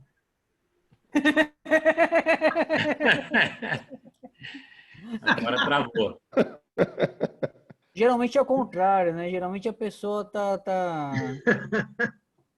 Fala, Ed. Tá dando balão na aula, né? E fazendo outra coisa, né? Uhum. Ele tá dando balão de seminário e participando da aula, né? Agora ele sumiu. Enquanto o Ed não volta... Cadê? Não. Enquanto o Ed não volta, vou fazer uma pergunta. No troço do ATG8, você tinha aqueles pontos marrons que, assim, para mim tem uma chance gigante de ser melanização, né? Eu acho. Porque você dispara com zimozan, né? Sim. Então, você, por acaso, tentou testar em alguma hora um estímulo que não fosse um estresse de natureza imune?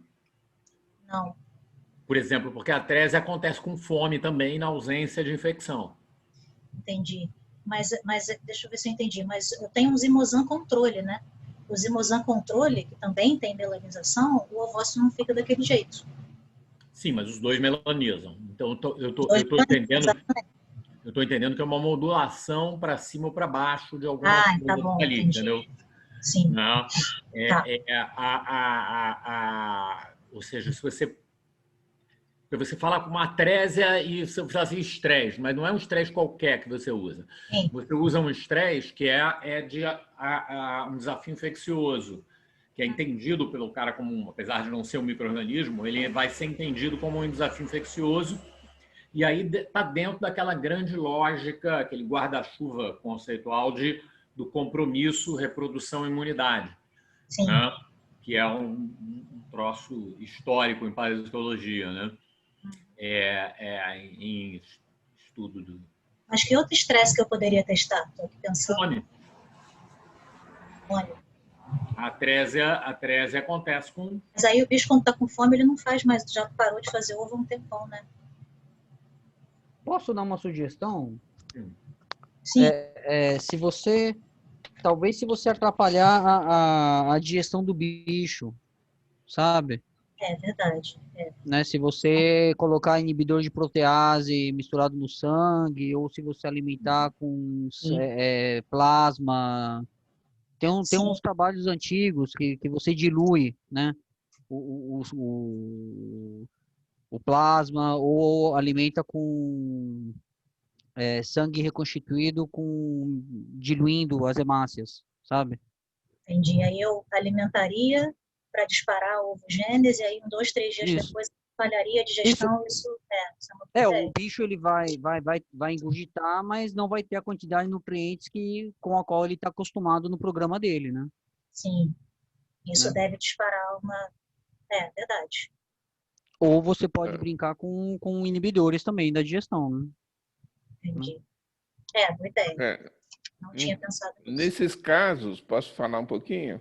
Pode, O mais provável é que a formação de ovos vai estar bloqueada por falta de nutriente mesmo, mas Você diz, não vai enfim, nem eu não começar? sei.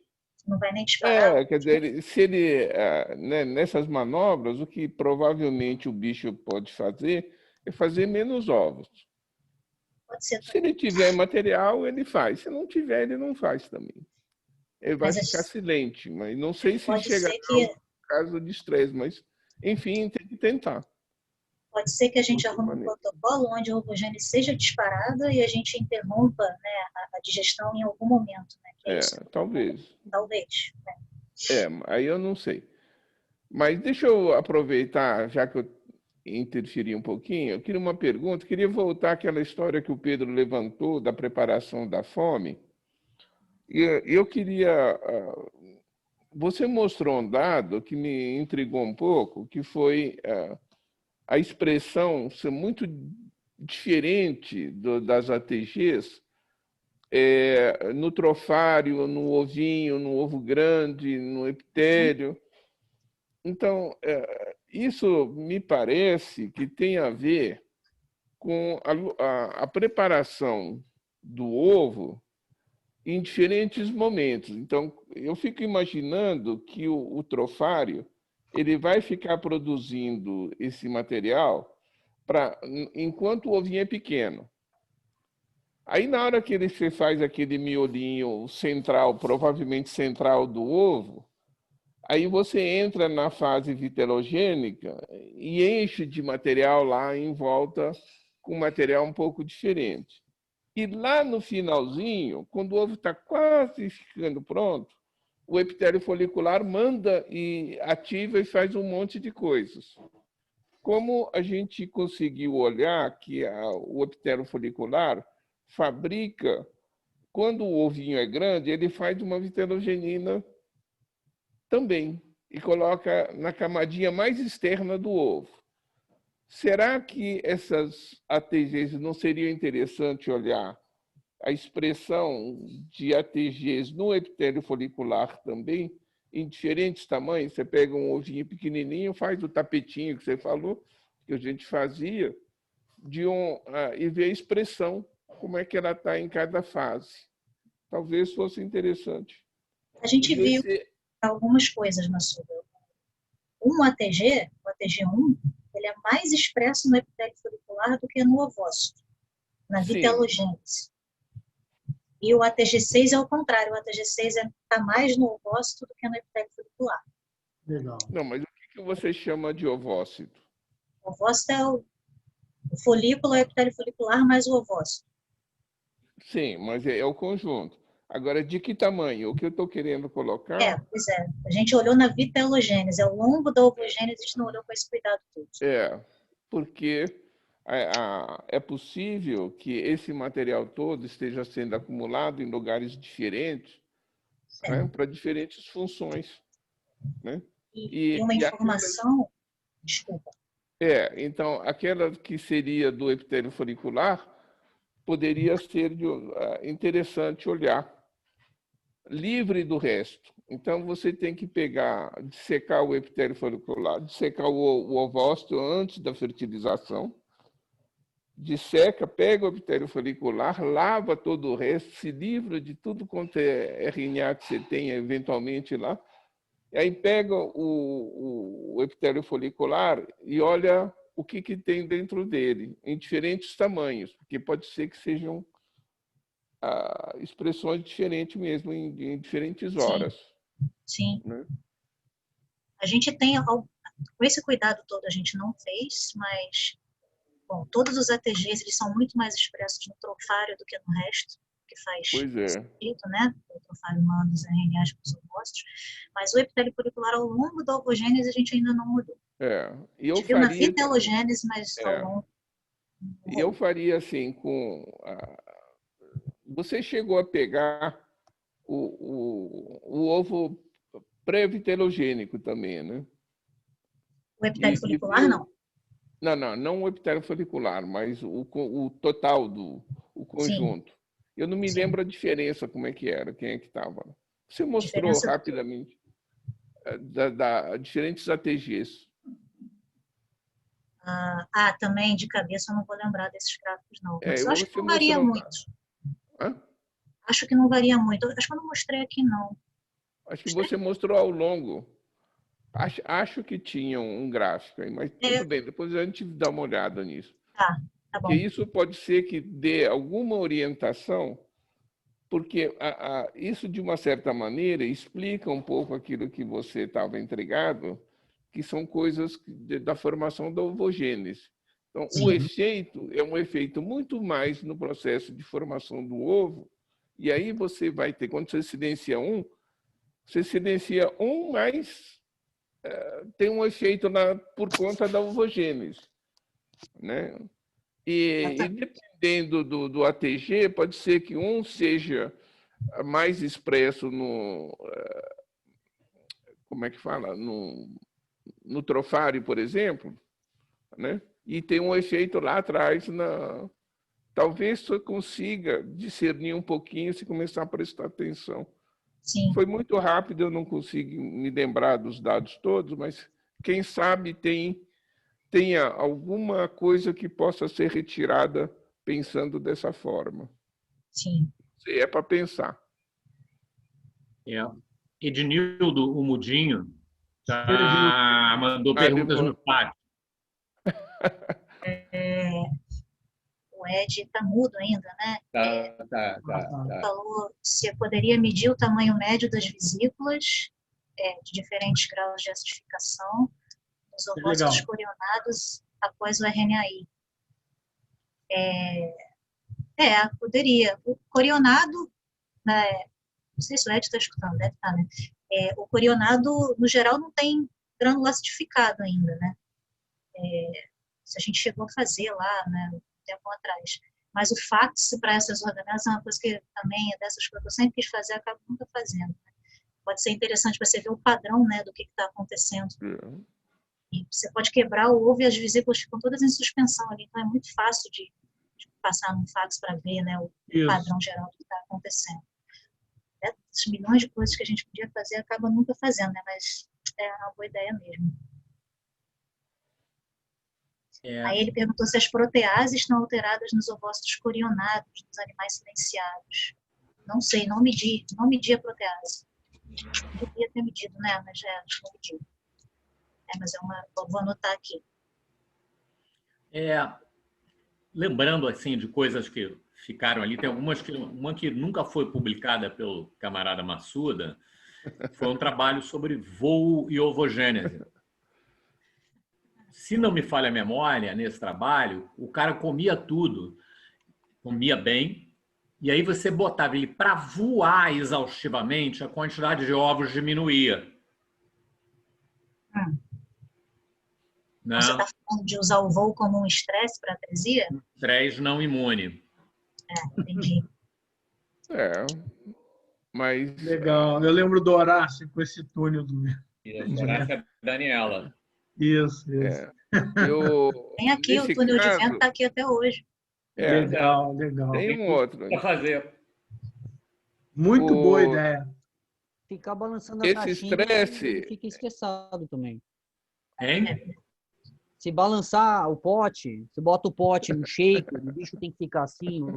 Isso também fizeram isso com o drosófilo. Os caras têm um túnel de vento com fluxo de ar. Ele fica horas lá. Tecnologia.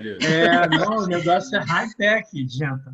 Os canudos presos assim, enrolados, é sensacional. Fluxo laminar, muito bem feito. Agora, mas pode ser injetado, porque o túnel de vento, que eu me lembro, era que os dados eram: o bicho voa muito, esgota a proteção antioxidante que ele tem daquilo que o Aurélio tinha mostrado. Aí esgota a capacidade e ele entra em estresse. E é por isso que ele parava de voar. Então, o parar de voar é esgotar. Então, você pode injetar... Como é que chama a coisa que injetava lá também? Pedro? Uricase. Uricase. Então pode injetar uricase também. Eventualmente. Pode ser uma boa. Uhum. Porque aí ele entra no estresse oxidativo e... Nossa. Ela não gosta de farmacologia. Isabela, tem uma história interessante também. Agora, o Massudo e o Pedro falaram isso. Tem um dado legal, que o Rodrigo está fazendo uns experimentos aqui com uma aluna nossa, que ele injeta o milipates, né, um DS milipates, né, que é aquele gene policistrônico que tem uns peptídeos que não se sabe exatamente o papel de todos, mas um fenótipo muito interessante é que é meio que a digestão do Hodgins para. Então, ele meio que acumula sangue no crop e o intestino posterior ele diminui mesmo a atividade. Parece que é alguma coisa que está envolvida com a motilidade intestinal. Pode ser interessante pegar uma carona nisso, porque ele vai passar fome de alguma forma. Com barriga cheia, você interrompe a digestão e ele pode ser que ele não produza ovos. Ele não olhou isso, né Carlos? Entendi. Ele não chegou a olhar a parte de ovogênese, por exemplo, mas a gente viu a coisa de hemozoína, por exemplo. Tudo isso acaba diminuindo, o bicho faz menos cocô, inclusive. Pode ser legal. Entendi. Acho que vale a pena bater um papo com ele, só para ver a viabilidade disso daí. Seria bom. Eu queria fazer um... Necessariamente vai ter uma relação, Beto, eu acho, né? Agora, qual é a conexão molecular? Eu não consigo... Eu queria pegar carona num negócio do ITA. Quando foi padronizado esse protocolo de injeção 5 dias antes da alimentação, né? Isso foi feito um screening ou foi uma coisa que testaram, deu certo e ficou? Porque a sugestão do ITA ela é muito boa, né? Porque se você injetar, por exemplo, em vez de 5 dias antes de comer, 2 dias antes de comer, 1 dia antes de comer, ou eu acho que no dia que o bicho come, talvez tipo antes de alimentar, sabe? Ou talvez depois de alimentar, eu acho que muito perto da alimentação vai ficar difícil de injetar sem o bicho estourar, entendeu? Mas eu acho que talvez 2 dias depois já dê para você submeter o bicho ao silenciamento durante o processo, né? É que eu realmente não conheço o modelo, eu estou completamente fora da minha zona de conforto, né? Mas talvez entrando com a RNAi, num momento em que o folículo já está né, o ovócito já passou da fase literogênica, talvez aí você consiga separar um pouco essas fases, né?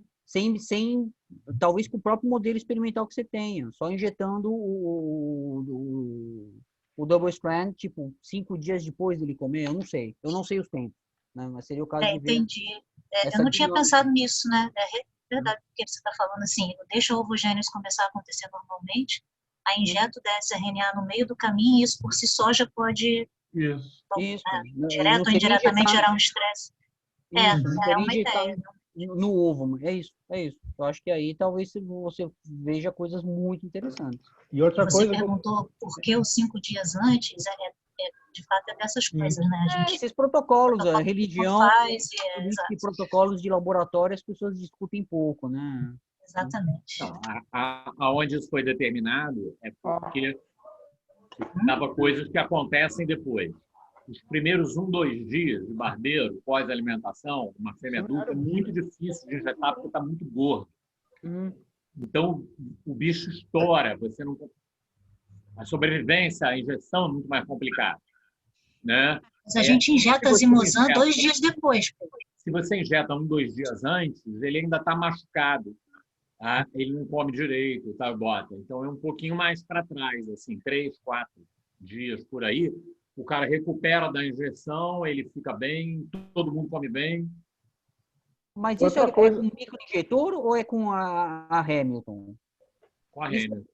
Pois é, com microinjetor você não vai ter, talvez isso fique muito minimizado, talvez, né? Mas porque, a gente injeta fleb, quebra o tórax e o bicho come, então, mas aí é microinjetor, né? Talvez com microinjetor ela consiga uma eficiência maior. Né? Outra coisa que o pessoal faz é diminuir a quantidade de RNAi para tu não ter uma inibição muito grande. Tipo assim, diminuir 50% da tua função biológica. Então, tu consegue manter a função, mas ela está diminuída e pode te mostrar coisas que, às vezes, a inibição total não te mostra. Eu pensei nisso, Ita. Brincar um pouco nessa tempo e quantidade, talvez te ajude a ver coisas. Porque a gente já tem situação assim que a gente não pode inibir demais, ou muda o tempo da inibição e dá resultado bem diferente. Como ele tem mais de uma função e mais de um momento, tu pode ver coisas diferentes. Né? Sim. Para alguns a gente chegou a testar, agora não vou lembrar aqui, acho que para alguns ATGs a gente chegou a testar meio micrograma de DS ou 1 micrograma, mas eu não lembro o que, sinceramente não lembro o que deu, mas sim, eu concordo. Outra sugestão é se alguém já tentou digerir a parede do ovo, tratar o ovo com protease ou tratar com quitinase, sei lá, aí talvez você consiga um ovo molinho, né? E aí é um troço que você controla perfeitamente, né? Você vai ter o controle do tempo de incubação, da quantidade de enzima que você coloca, enfim, né? Eu acho que já foi testado em algum momento, nunca foi propriamente testado, sabe? Ninguém nunca parou para... Vou parar e vou desenvolver esse protocolo, sabe? Isso também hoje em dia é tão difícil de... Né? Enfim. Eu espero não desempregar nenhuma manicure de ovo com isso, mas... Pode falar, gente? Estão escutando? Sim. Sim, agora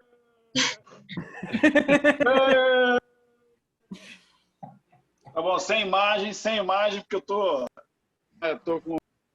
E não foi da Maricure. Sem imagem. Botou a imagem e tirou o som. Pois é. O cara é ambicioso, porque ele bota a imagem e ainda sai andando com o computador. Exato, aí tirou o som. Isso. Olha só, Isa, não sei se deu para entender bem a pergunta, mas a gente tinha uma reflexão sobre montagem de pré-maquinarias, né? Sim. Que eram grãos de diferente tamanho, com diferentes composições, com diferentes graus de protease, polifosfato, fosfatase, etc. E aí tinha a questão do... O fax seria maravilhoso, mas mesmo sem o fax, você pode fazer uma imagem de microscopia. Sim. E aí marca os grãos ácidos e aí faz uma análise global e vê se tem alguma diferença de distribuição da população disso.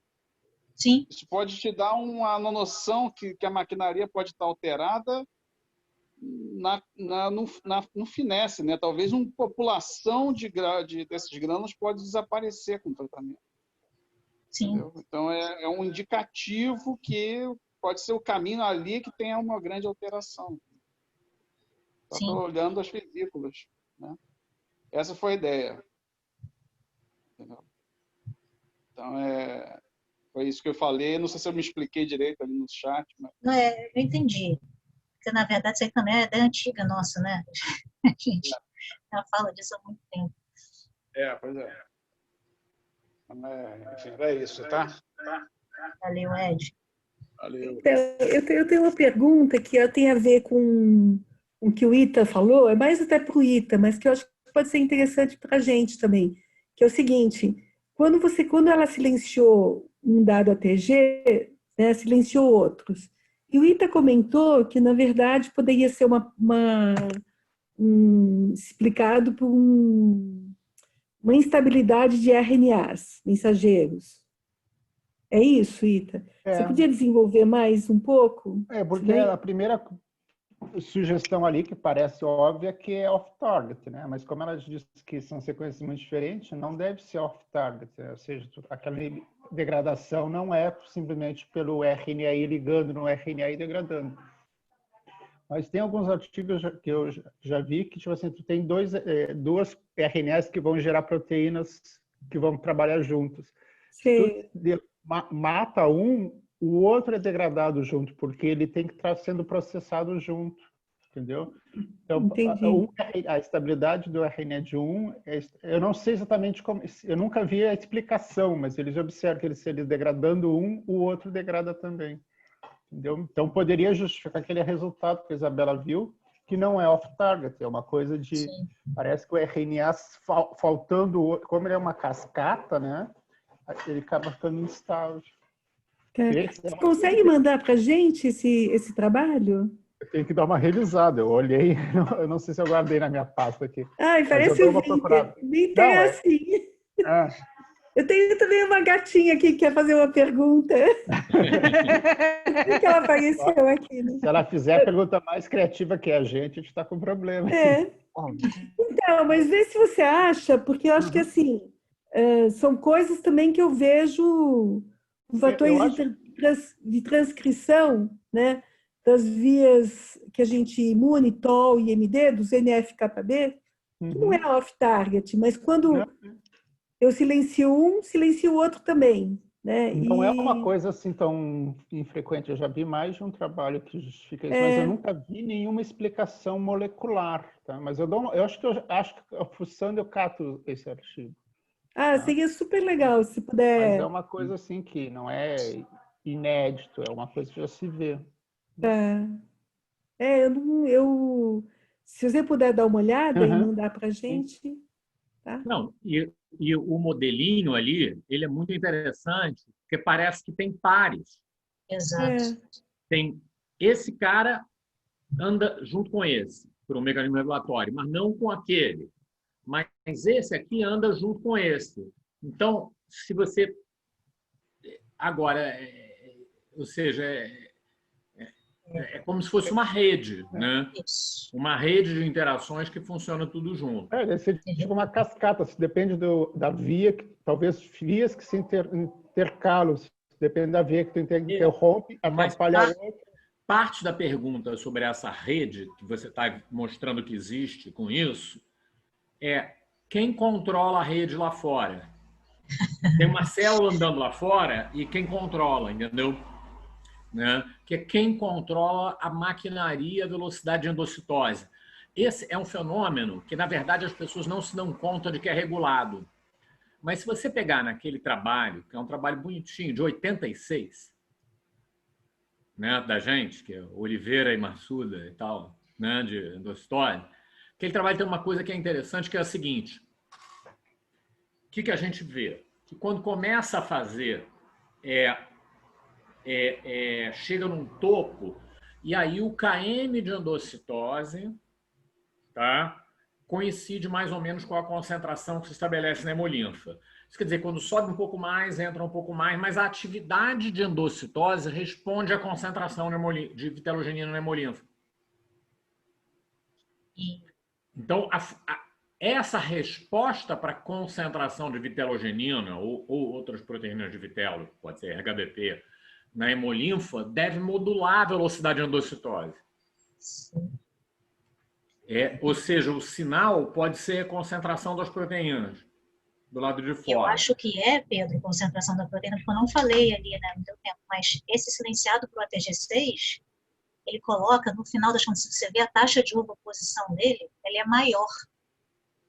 Ela coloca mais ovo no final das contas. O que eu acho que está acontecendo? Como o silenciamento é transiente, no meio do caminho a gente tem alguns ovos brancos que não captam o que deveriam captar. E aí sobra a proteína de vitelo na hemolinfa. E aí, enquanto tem proteína de vitelo na hemolinfa, depois ele faz mais ovo, ou enfim, cada ovario faz concomitantemente, não sei exatamente o que acontece mais, e para poder, entendeu, usar tudo que está ali na hemolinfa, no final das contas. Então, dito isso, sim, eu acho que o que regula no final das contas é o que tem do lado de fora. Uma forma tanto em termos de velocidade quanto em termos de quantidade. Uma forma que é aquela sugestão de maluco, mas eu juro que eu fiz isso.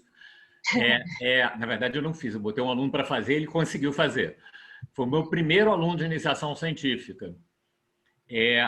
Ele operou barbeiro e tirava um ovário, deixava o outro. E aí a concentração de vitelogenina vai lá para cima na hemolinfa. E isso mexe com a velocidade de crescimento do ovo, que parecia ser os resultados... Antes do cara achar que aquilo estava chato pra cacete de fazer e desistir do laboratório,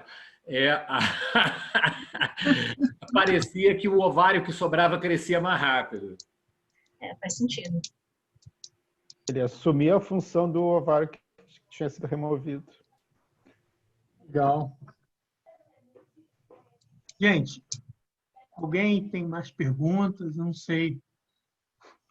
Eu só tenho uma Tem um trabalho do Fujisaki, lá com o Carrapato, de 2006, Isabela, que eles silenciaram um PDI-1 e o fenótipo é muito parecido.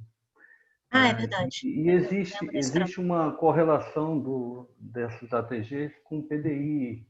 De repente, é uma oportunidade de dar uma olhada também no trabalho desses caras, até onde eles foram com isso, né? Mas o que acontecia? Quando eles silenciavam o PDI-1, diminuía também a vitellogenina. Então, não sei se isso ajuda a responder ou cria mais perguntas. Também não. Estou aqui pensando. Tudo bem, então, gente? Luísa, Fala, o último comentário que eu ia fazer é que tem aquele meu chute espacial, que, na verdade, o que poderia regular a finalização, ou pelo menos ajudar a controlar a finalização do ovo, poderia ser aqueles receptores de pressão mecânica. Tão simples quanto isso. Quanto ele cresce, chega um momento que teria algum sistema de receptor, isso aí é escrito na literatura, e aí, vão parar de fazer endocitose, vão parar com isso, que chegou a hora de terminar o processo. Não sei se tem no Rodnius, né? Nunca olhei, sequência parecida. Pois é. Agora a gente tem os dados do transcriptoma do embrião, a gente pode olhar, né? Essas coisas aí são... Quadro sanguíneo, pulmão, é muito importante isso. Receptor de mecânico, tão simples quanto isso. Stretch receptors, né? Stretch receptor. Não sei se tem lá no Rodnius, mas de repente... Nem eu. Nunca olhei. Tá bom. Só uma especulação antiga. Estou relembrando meus velhos. Essas ideias, você tem mais 5 anos, mais 10 teses. Que bom, né? Muito bom, viu? Muito bom. Está calmo hoje. O Genta está calmo hoje. Ele está tranquilo. Senão hoje está calmo, está tranquilo. Pois é. Está trabalhando demais nessa quarentena aí, está arrumando casa, está fazendo um monte de coisa aí. Pois é, eu vou abrir uma escola quando acabar isso aqui. Eu já alfabetizei e ensinei 2 a fazer conta. Que bom! Mas a sua função. Esse comentário da Cirlei aí, a única coisa que eu posso dizer é que nós estamos aqui para isso mesmo. Exatamente. Uns conseguem mais, hoje eu não estava, mas o Pedro, o Ita e várias pessoas já cumpriram o papel aí, agora é com ela. E todos os estudantes que a Langai. Só não opera o ovário, que senão vai espantar, que nem o estudante do Pedro lá. Pois é, tem um alerta aí, viu? Não inventa fazer cirurgia no ovário da... Não, o cara largou bioquímica de inseto, foi para virologia, o Rodrigo Brindeiro, que é o... Foi o Rodrigo que fez. Eu estava curioso para saber quem era. Mas a gente aprende a não espantar. Me lembrou, logo que eu comecei... Eu levei meses para conseguir um primeiro IC, porque eu fazia uma curva dosava uma glicose, qualquer coisa, e perguntava, já fez estatística? Já? Então tá, então tu me traz calculado pelos mínimos quadrados, depois a gente conversa. Nunca mais apareceu. Não precisa... E eu custei aprender. Não precisa ser tanto, Hermione, quando a centrífuga... Já tinha uma centrífuga do Telmione funcionando. Cada vez que alguém queria usar a centrífuga, ele pedia para explicação sobre força centrífuga, velocidade G. Senão não podia usar. O pessoal andava 3 prédios para usar outra centrífuga. Mas a centrífuga foi a que mais durou. Ninguém usava. Pô, aí né? Eu tive um... A primeira coisa que eu perguntava é o seguinte: já calibrou? Você sabe como é que calibra uma centrífuga? Que é aquela história do essa lógica para o pessoal do laboratório. O pessoal reclama. De calcular todas as rotações que estão dando enquanto está acelerando e desacelerando, né? Para fazer fracionamento subcelular, isso, quando se fazia, era fundamental. Aí o cara calibrar a centrífuga também não queria, mas a centrífuga foi a que mais durou lá. Sem problema de... O pessoal do meu laboratório reclama um monte de usuário de outros laboratórios que vem usar o nanodrop da gente. Então. Né? Eu vou falar agora para dizer assim, para perguntar para o cara explicar a lei de Lambert-Beer, se quiser o nanodrop. Não sabe? Não pode usar. Imagina o quanto que vai durar a capela de radioativos do Terminone. É para sempre. E aí a pergunta, né? Pergunta para o cara qual é a absortividade molar do DNA e do RNA nos comprimentos de onda. É isso aí, vai durar mais. Gente, tudo certo aí, então? Bom, senhores. Grande abraço. E... Bom. Encerramento com o camarada Logu. Eu já comi o pão, já bebi vinho, já assisti palestra, tá bom. Semana que vem a gente tem o Rod Dylan. O Genta convidou o Rod Dylan. Que legal. Tá? E é isso. Logu, eu vou ter que sair porque eu quero ver a reprise do discurso do Bolsonaro, tá? Ah, é? Você tem que sair. Programão, hein? Que programa, hein, Gad? Assim, você é realmente surpreende sempre. Vale a pena ver de novo. Aí, ó. Bom, gente. Alguém quer falar mais alguma coisa? Pedro, grande... Né? Gente, eu quero só agradecer aí, gente, a atenção, as dicas, obrigada, o convite por tudo. Obrigadão. Parabéns, viu? Parabéns, Isabela. Muito obrigado. Só a última coisa agora, fora Bolsonaro. Ele pensa que joga vôlei, né? A gente não é promovido pela Confederação Brasileira de Vôlei, então tá bom. Isso, tá bom. Eu vou cortar essa parte lá no YouTube. Tá, beleza. Por favor. Coloca no início, Pietra. Coloca o Fora Bolsonaro no início, logo da apresentação. Tchau, pessoal. Tchau, pessoal. Obrigada. Tudo de bom, sucesso.